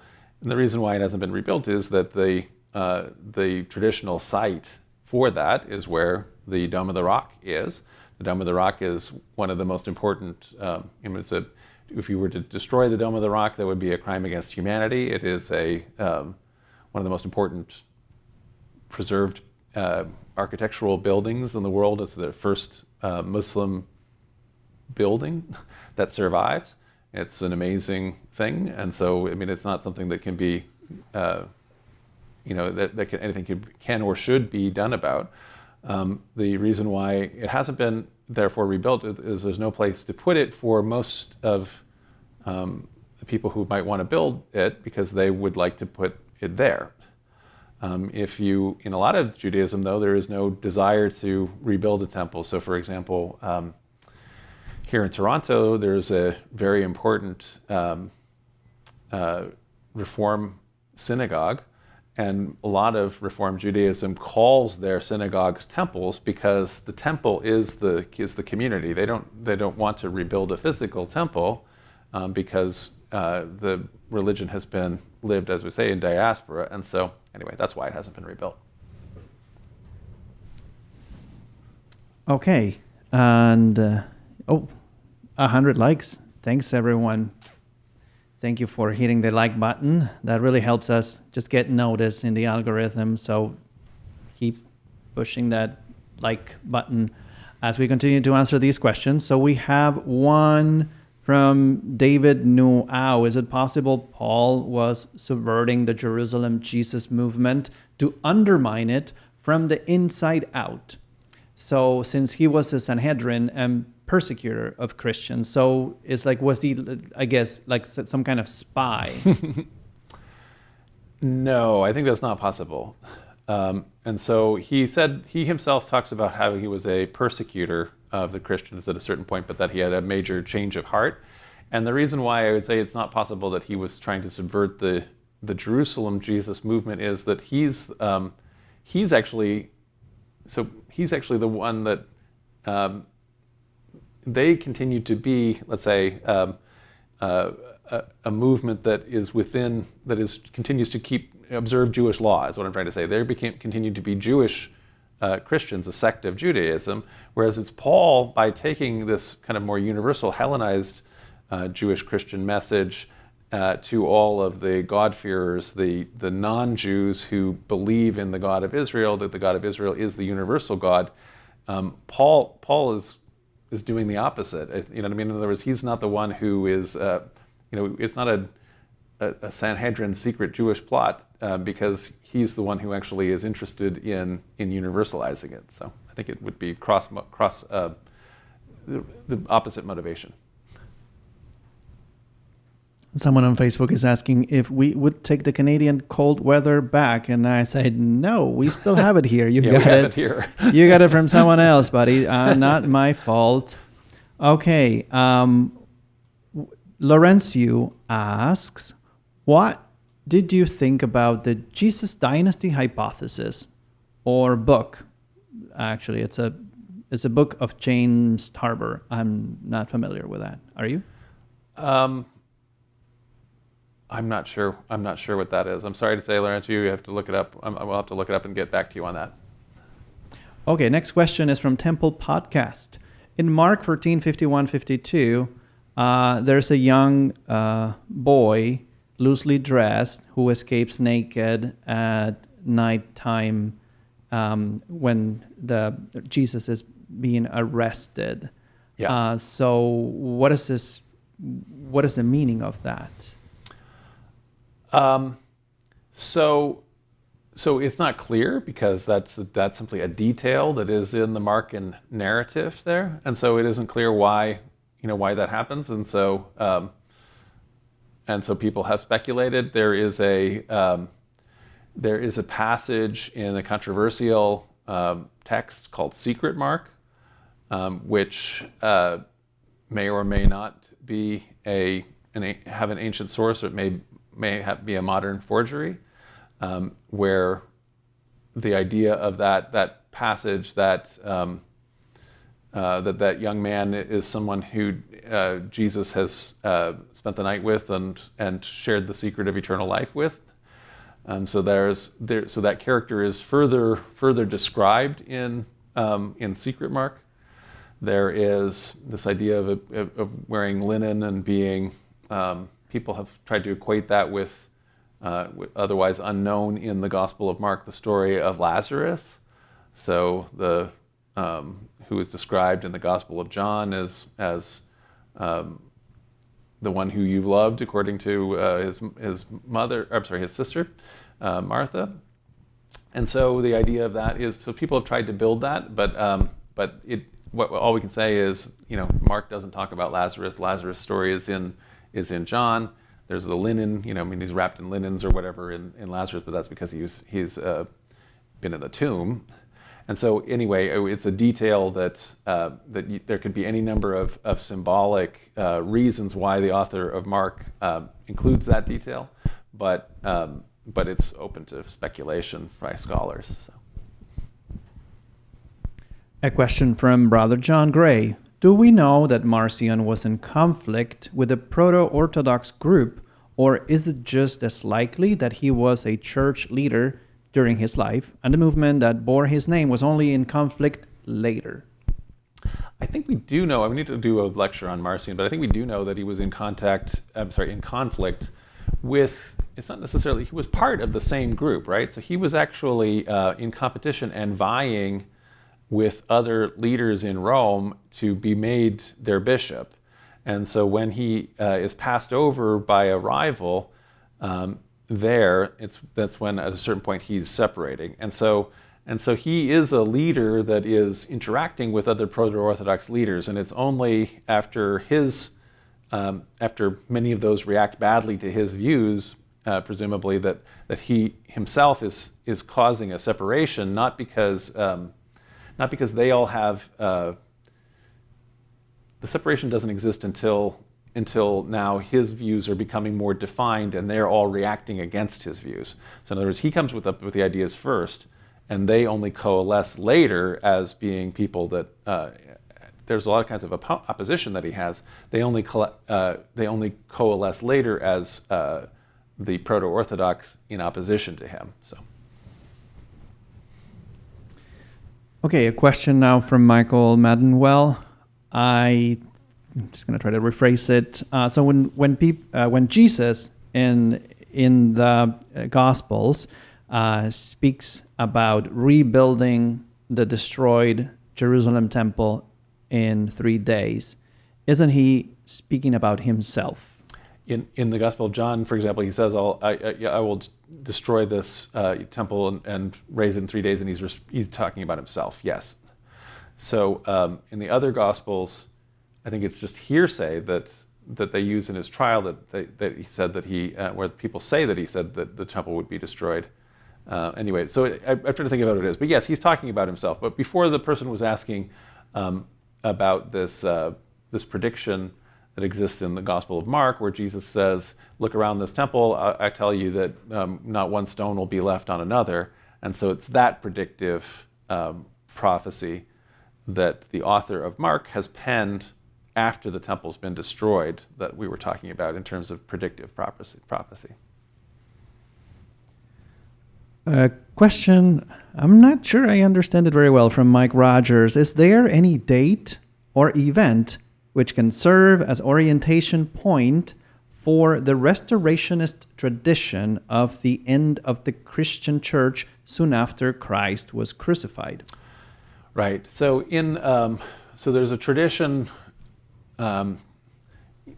beyond Protestantism. So we often talk about, we break up Christianity into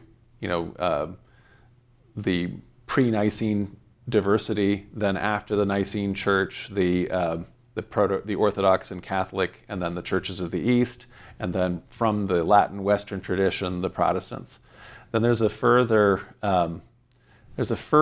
diversity, that mostly grows out of Protestantism, that includes, we've already talked to a Unitarian today, but also, and we've talked about the Jehovah's Witnesses and other kind of new religious traditions that have emerged out of Christianity. There's a tradition called the Restoration tradition that includes the disciples of Christ, the Christian churches, and also the Latter-day Saint movement. And what this group, it's like Protestant takes to take it to the next level, which is it's a claim that at a certain point the true church was taken from the face of the earth, and so that when Jesus and the disciples were running around, that is true Christianity. Then all the time in antiquity and the Middle Ages, that has been an apostate Christianity that is now only restored in these modern times, and now we have true Christianity again. And so there isn't, I think, Mike, there isn't necessarily one date. Different restorationists have decided that the great apostasy happened at different times. Obviously, the conversion of Constantine and the transformation of like independent, diverse Christianities into the state religion of the Roman Empire, or it doesn't immediately, it's under Constantine's successors when it ultimately becomes a state religion. But anyway, a patronized religion from the imperial government with Constantine's time. There's a huge transformation that occurs there, and so I would say that most probably date it there, but some of the restorationists will say that essentially when the last living apostle of Jesus' original disciples died, and they usually think that John lived a whole long time, but anyway, may or may not be true. But in any event, so some kind of a time there. So sometime between the year 100 and the year 300 is when that would have happened, according to that kind of theological understanding. There's a question from Scott, and I think this question that's a whole lecture, okay, or two. So you just can give us a little preview, because we're going to have a lecture on Zoroastrianism, right, actually. So this question is related to the question that we're going to have in 3 weeks from now, or 4. How did Indo-Iranian and Indo-Aryan traditions influence the development of monotheism, specifically concepts like Atman, Brahman in Hinduism, and the dualistic monotheism of Zoroastrianism? Also, how does this contrast with the influence of Canaanite/Jewish influences on the development of monotheism? And I guess we would have to add like the Platonic influence there as well. Right, exactly. Yeah, Scott, so that's a really interesting question and an important question. And in fact, like Leandro was just saying, this is going to be explored in a lot of depth. And I think it's our next lecture, is how Zoroastrian is Judeo-Christianity. And so we're going to look at the Indo-Iranian traditions. That's next week. Next week. Yeah. And so rather than, I don't know, I rather than say anything about it in like a shorthand, I think we'll just get into it in depth next week, and I think that's a great question. A question from Histlang. Early Mormons didn't really have churches besides the 2 temples in Nauvoo and Kirtland. Is that right? That's right. So when the early church members in the Latter-day Saint movement, when they built the Kirtland Temple, they hadn't actually had much experience in building churches at all, and so this was the first major. They started with something really big. They didn't really have the skills for that, and so they had trouble. They made the foundation wasn't sufficient for the building that they built, and they started trying to build it with bricks. They didn't know how to make bricks. The first thing collapsed. So it was a lot of work, more than they bit off more than they could chew at first. But it was amazing that they were able to complete those 2 first temples, which were, like you say, the main.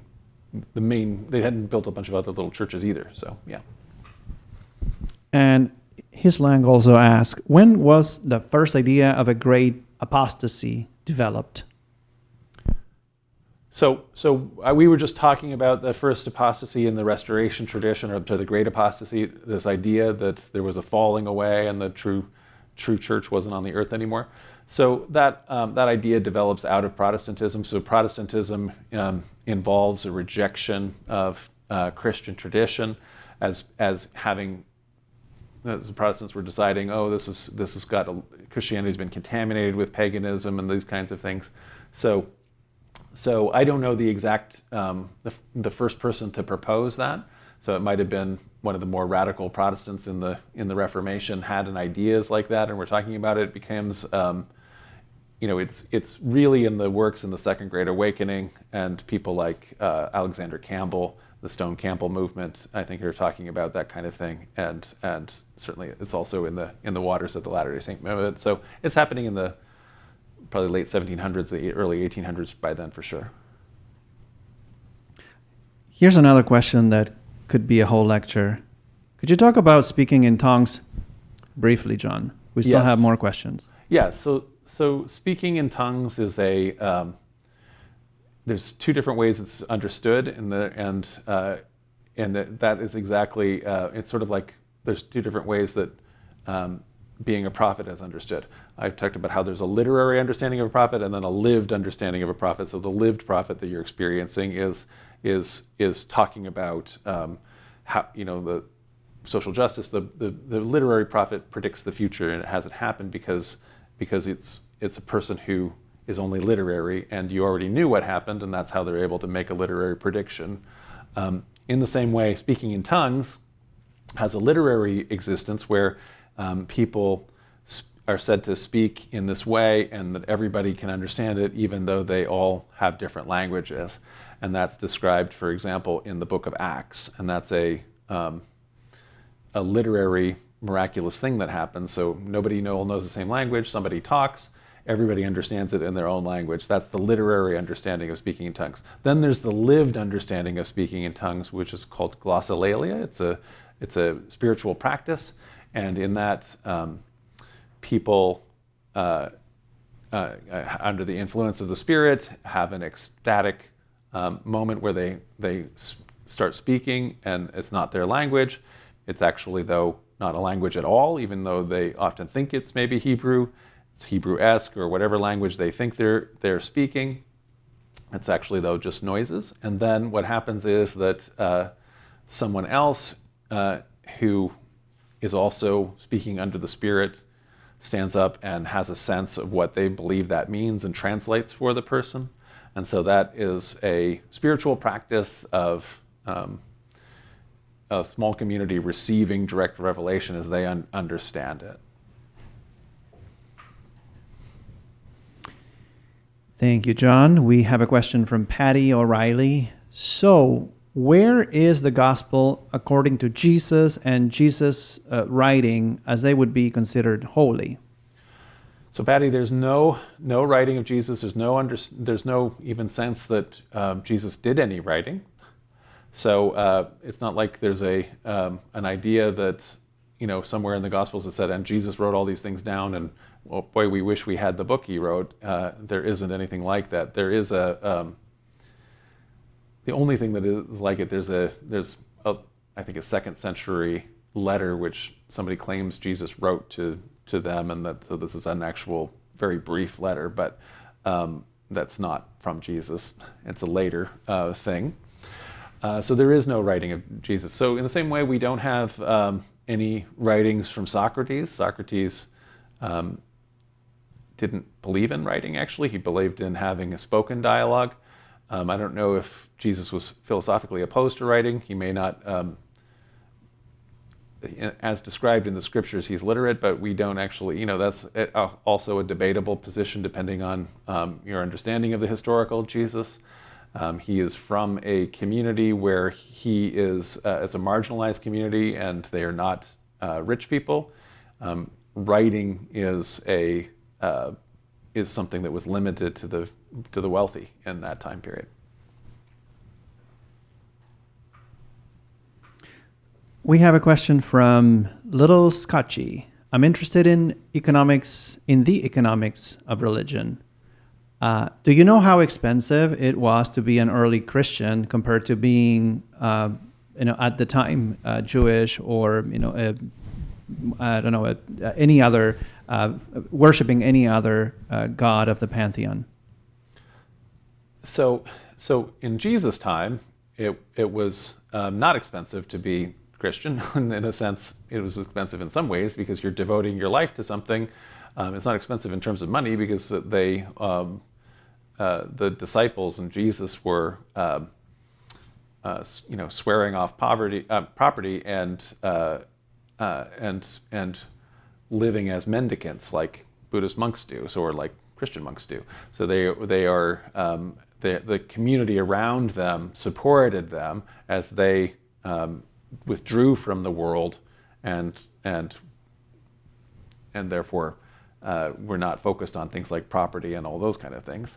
By the time Paul becomes a Christian, which is not that long after, it's a little bit, his operation has got to be a little bit more expensive. He is actually, since he's actually writing and he has a staff and he's doing these kinds of things, and so at that point it's spread to an urban, not necessarily elite, but people who have a little bit more money. And so Paul talks about all of these, especially women who are patrons and who are supporting the kind of house churches and maybe hold church in their houses and things like that. And so some of the people who are Christians have property, but a lot of them don't have much, and a lot of them are slaves and so forth. So I would say there are people of economic conditions in all of those three groups. So there's very poor Christians who are slaves. There's some wealthy Christians. There's a whole spectrum of people who are Jewish, and same thing of people who are polytheists. So I want to thank Miguel Angel for your super chat, and also to John E for your super chat that helps us continue to produce content like this and the lectures that will resume next week. John E also asks, 1 Corinthians 15 verse 6. He asks, in your opinion, what is the probability that Paul may have encountered some of those of the 500 who were still alive supposedly during his travels? I don't know, John, if you want me to read a little bit of Corinthians for context. I know that passage pretty well. So that passage is where Paul is talking about experiences that the brother, Jesus' brother, and also the other apostles, and then 500 men and women had with the risen Christ. And so we know that Paul has met some of those people that he lists. So he's met Jesus' brother, James, he's met Peter and John. And so I think there's every reason to imagine that he's maybe met some of the other ones too, and he just hasn't mentioned that. So in other words, there are people who've had visions with the risen Christ.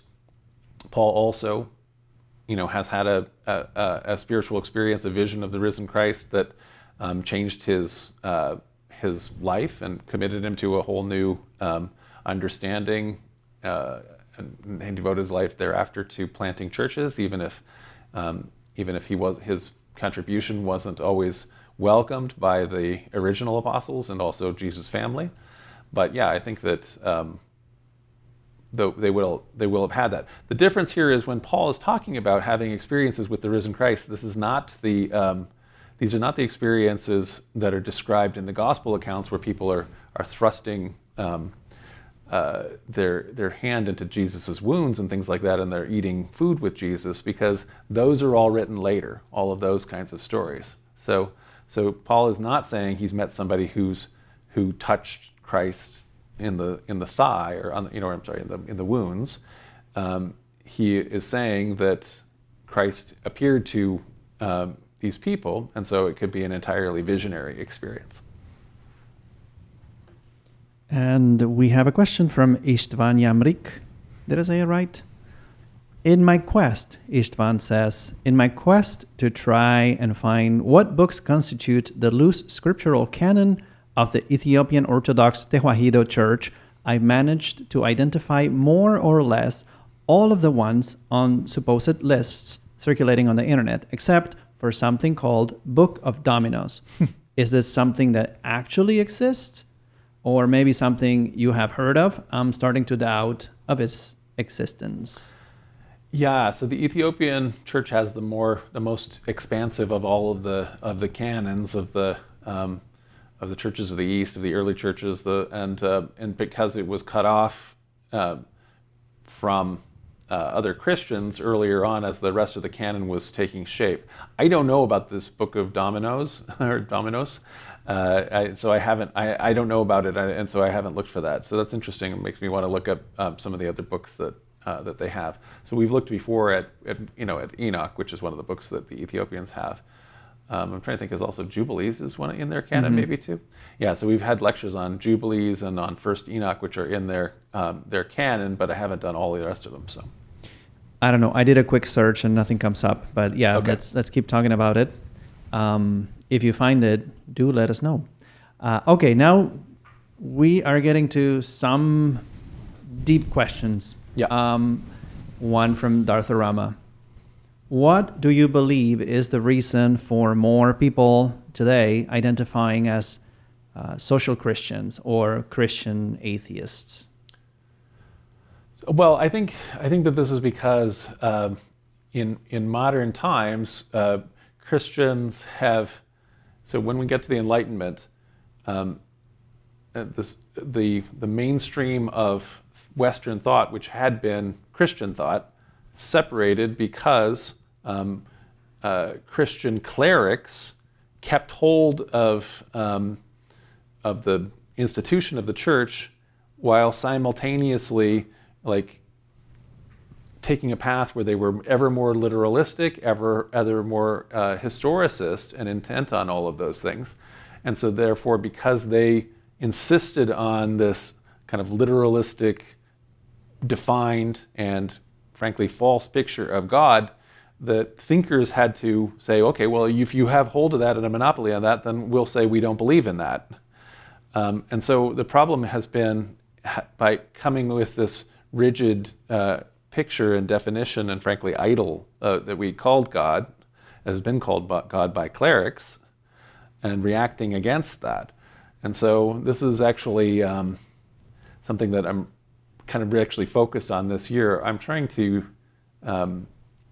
finish a book, and then we're working on a book which is called Undefining God, and we've talked about it in a bunch of different lectures about why I think that that the making an image or a limited image, this anthropomorphic guy, this Zeus, Jupiter, Sky Daddy kind of God, limiting God to that picture, has made people say, well, I don't believe in that, and that would have been fine in the past because theology has always been about how do we understand meaning, how are we understanding this, and not saying, well, we have this whole list of these kinds of anthropomorphic attributes or something like that we have to latch onto this. So I think that that's why, because I think that it's a reaction to how clerics have boxed religion since the Enlightenment. Clergy, not just clerics. Okay, and I'm going to ask you, John, a question from Jake D. And that's going to be the last question for tonight, because I'm looking at the Sherburne bus only has 3 buses running right now. I don't want to miss the bus. I don't want to walk home. Well, this has been a lot of great questions. Yeah. This has been a fun one. So yeah, we'll have one more question, I guess. Yeah. Okay, so Jake D asks, I recently enjoyed your lectures on biblical literalism and historicity of Easter. My question to you, John, is if heaven and hell and the resurrection are not literal, then what is the point of being Christian? And this is a question I think that a lot of us who are seminary graduates, we studied all this theology, and that's the kind of question that we always would be like, oh my God, So I think that's why a lot of preachers often don't really say that from the pulpit, don't spell it out. But in our lectures, we've often, you have mentioned how, this is not something that sometimes even the gospel, the scripture itself is telling you that this is symbolic, this is a metaphor, and yet sometimes preachers preach as if these things were not symbols or metaphors, but actual things that really happened in history, sometime, somewhere, to some real humans. So if heaven and hell and the resurrection are not literal, then what is the point of being Christian? Right. Well, for some people, there are iterations of Christianity that are completely afterlife focused, and there are a lot of people who are, intensely worried about death, and for whom, some kind of, believing in an afterlife that's going to be manifestly just the same as a life that we have now is the whole point of religion, and certainly that's one of the issues with the classical idea of self that was developing when world religions were all developing, that caused people to. This is when people started to be interested in and thinking about reincarnation, and that enters into world religions, and resurrection, and or the eternal nature of the spirit, which, for example, Plato and Greek philosophers were arguing in favor of, because we don't like the idea that there will be, let's say, a time when we only experience the world through our own selves, and so imagining non-existence is not something that is pleasant. And so this is one of the reasons why we want to have that and have that be literal.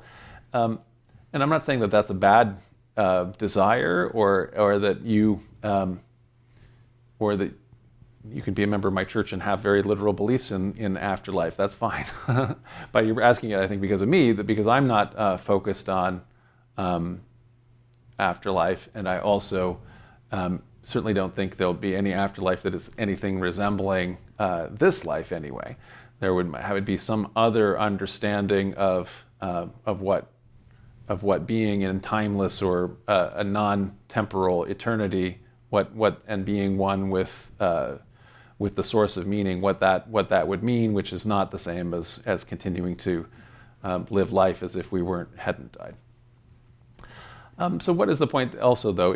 So I think the point is that that in addition to afterlife, there is all kinds of value to life. So so I appreciate that it's very difficult if afterlife has been your major focus, and if I say put that to aside for a second, there are things that you value about this life. There are ways that you want to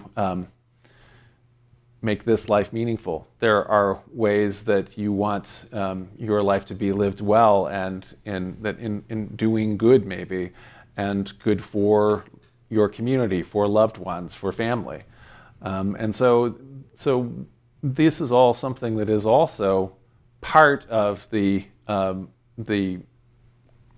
Christian experience, in addition to other. I'm not arguing in any sense, and I never argue in a sense of that Christianity is the one and only true religion, or that our congregation is the one and only true way to live. Rather, what we say is that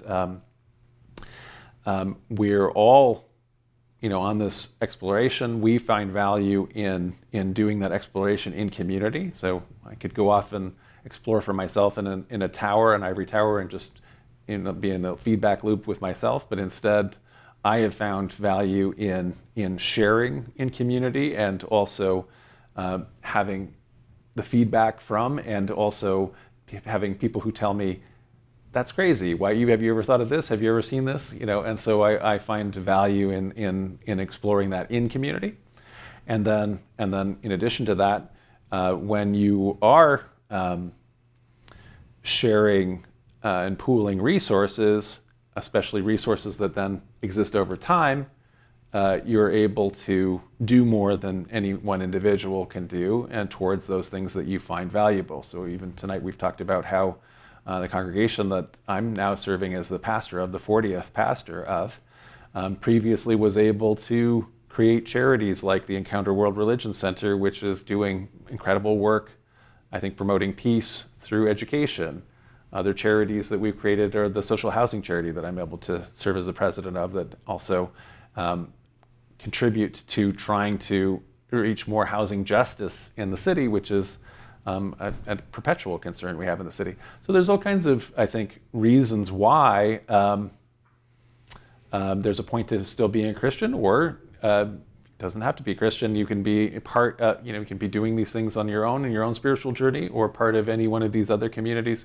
But this, for me, is a point for being a Christian, even without having a special worry or desire for a literal afterlife in this kind of a heaven or hell. And just gonna, since we just missed the bus. Oh, okay. I'm just gonna add that, yeah, you and I, John, last week visited an open house of a Mormon temple here in Brampton, Ontario. And one of the things that, of course, this is an unusual opportunity for someone who is not a Mormon, has never been a Mormon, so had never been to an inside a Mormon temple. And so this guided tour, one of the things that called my attention was there's a lot of talk about what happens in the afterlife, which in other religions that are like in Community of Christ, or in my experience as a Catholic, as a Buddhist, as a Zen Buddhist, I never really encounter so much attention put on the afterlife, what happens after death.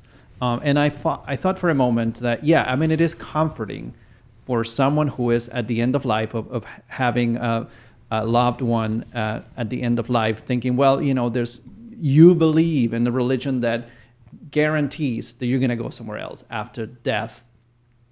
But then it's like, my impression was that's the focal point of your faith is what happens after, not what happens now. Yeah, just to comment on that. So the way that in the Church of Jesus Christ of Latter-day Saints, when you've dedicated a temple, only members, in particular members with temple recommends, are able to go in the buildings. In this case, the temple here in the Toronto area has been deconsecrated for renovation purposes, and so now that they've done the renovations, you're able to go in on tours of that. And we were, it was very nice that the mission president for Eastern Canada invited Leandro and myself to have a tour, and they were very hospitable. So. And there is something there that I have to say. I think as a theologian now, all the focal point of modern theology is these things that Darth Rama was commenting on, like being a social Christian, a Christian of action, like the world, the kingdom of God is right here, so let's make this a better world. But there's, in modern theology, not a lot of room, at least of the modern theologians that I'm most familiar with, about, okay, what do we say to people about, that are in those circumstances, so that, there's comfort, we don't have to maybe give a guarantee. So that's why I thought there's a trade-off, definitely, about, in different ways of approaching spirituality, when you focus either on this world or on the other world. And I wonder if there might be a way of just bridging that gap, because there's sometimes I think that focal point on doing is also not very Christian. It's like works. Luther would say, that's not good. Well, very good. Okay, so next week, John. Yeah. So next week, how Zoroastrian is Judeo-Christianity, and then we're going to have lectures after that, are Philo of Alexandria and the Logos, female apostles in the early church, and then what is the Trinity? So thank you all. This was so much fun. We've got a whole bunch more questions for next time. Thanks again.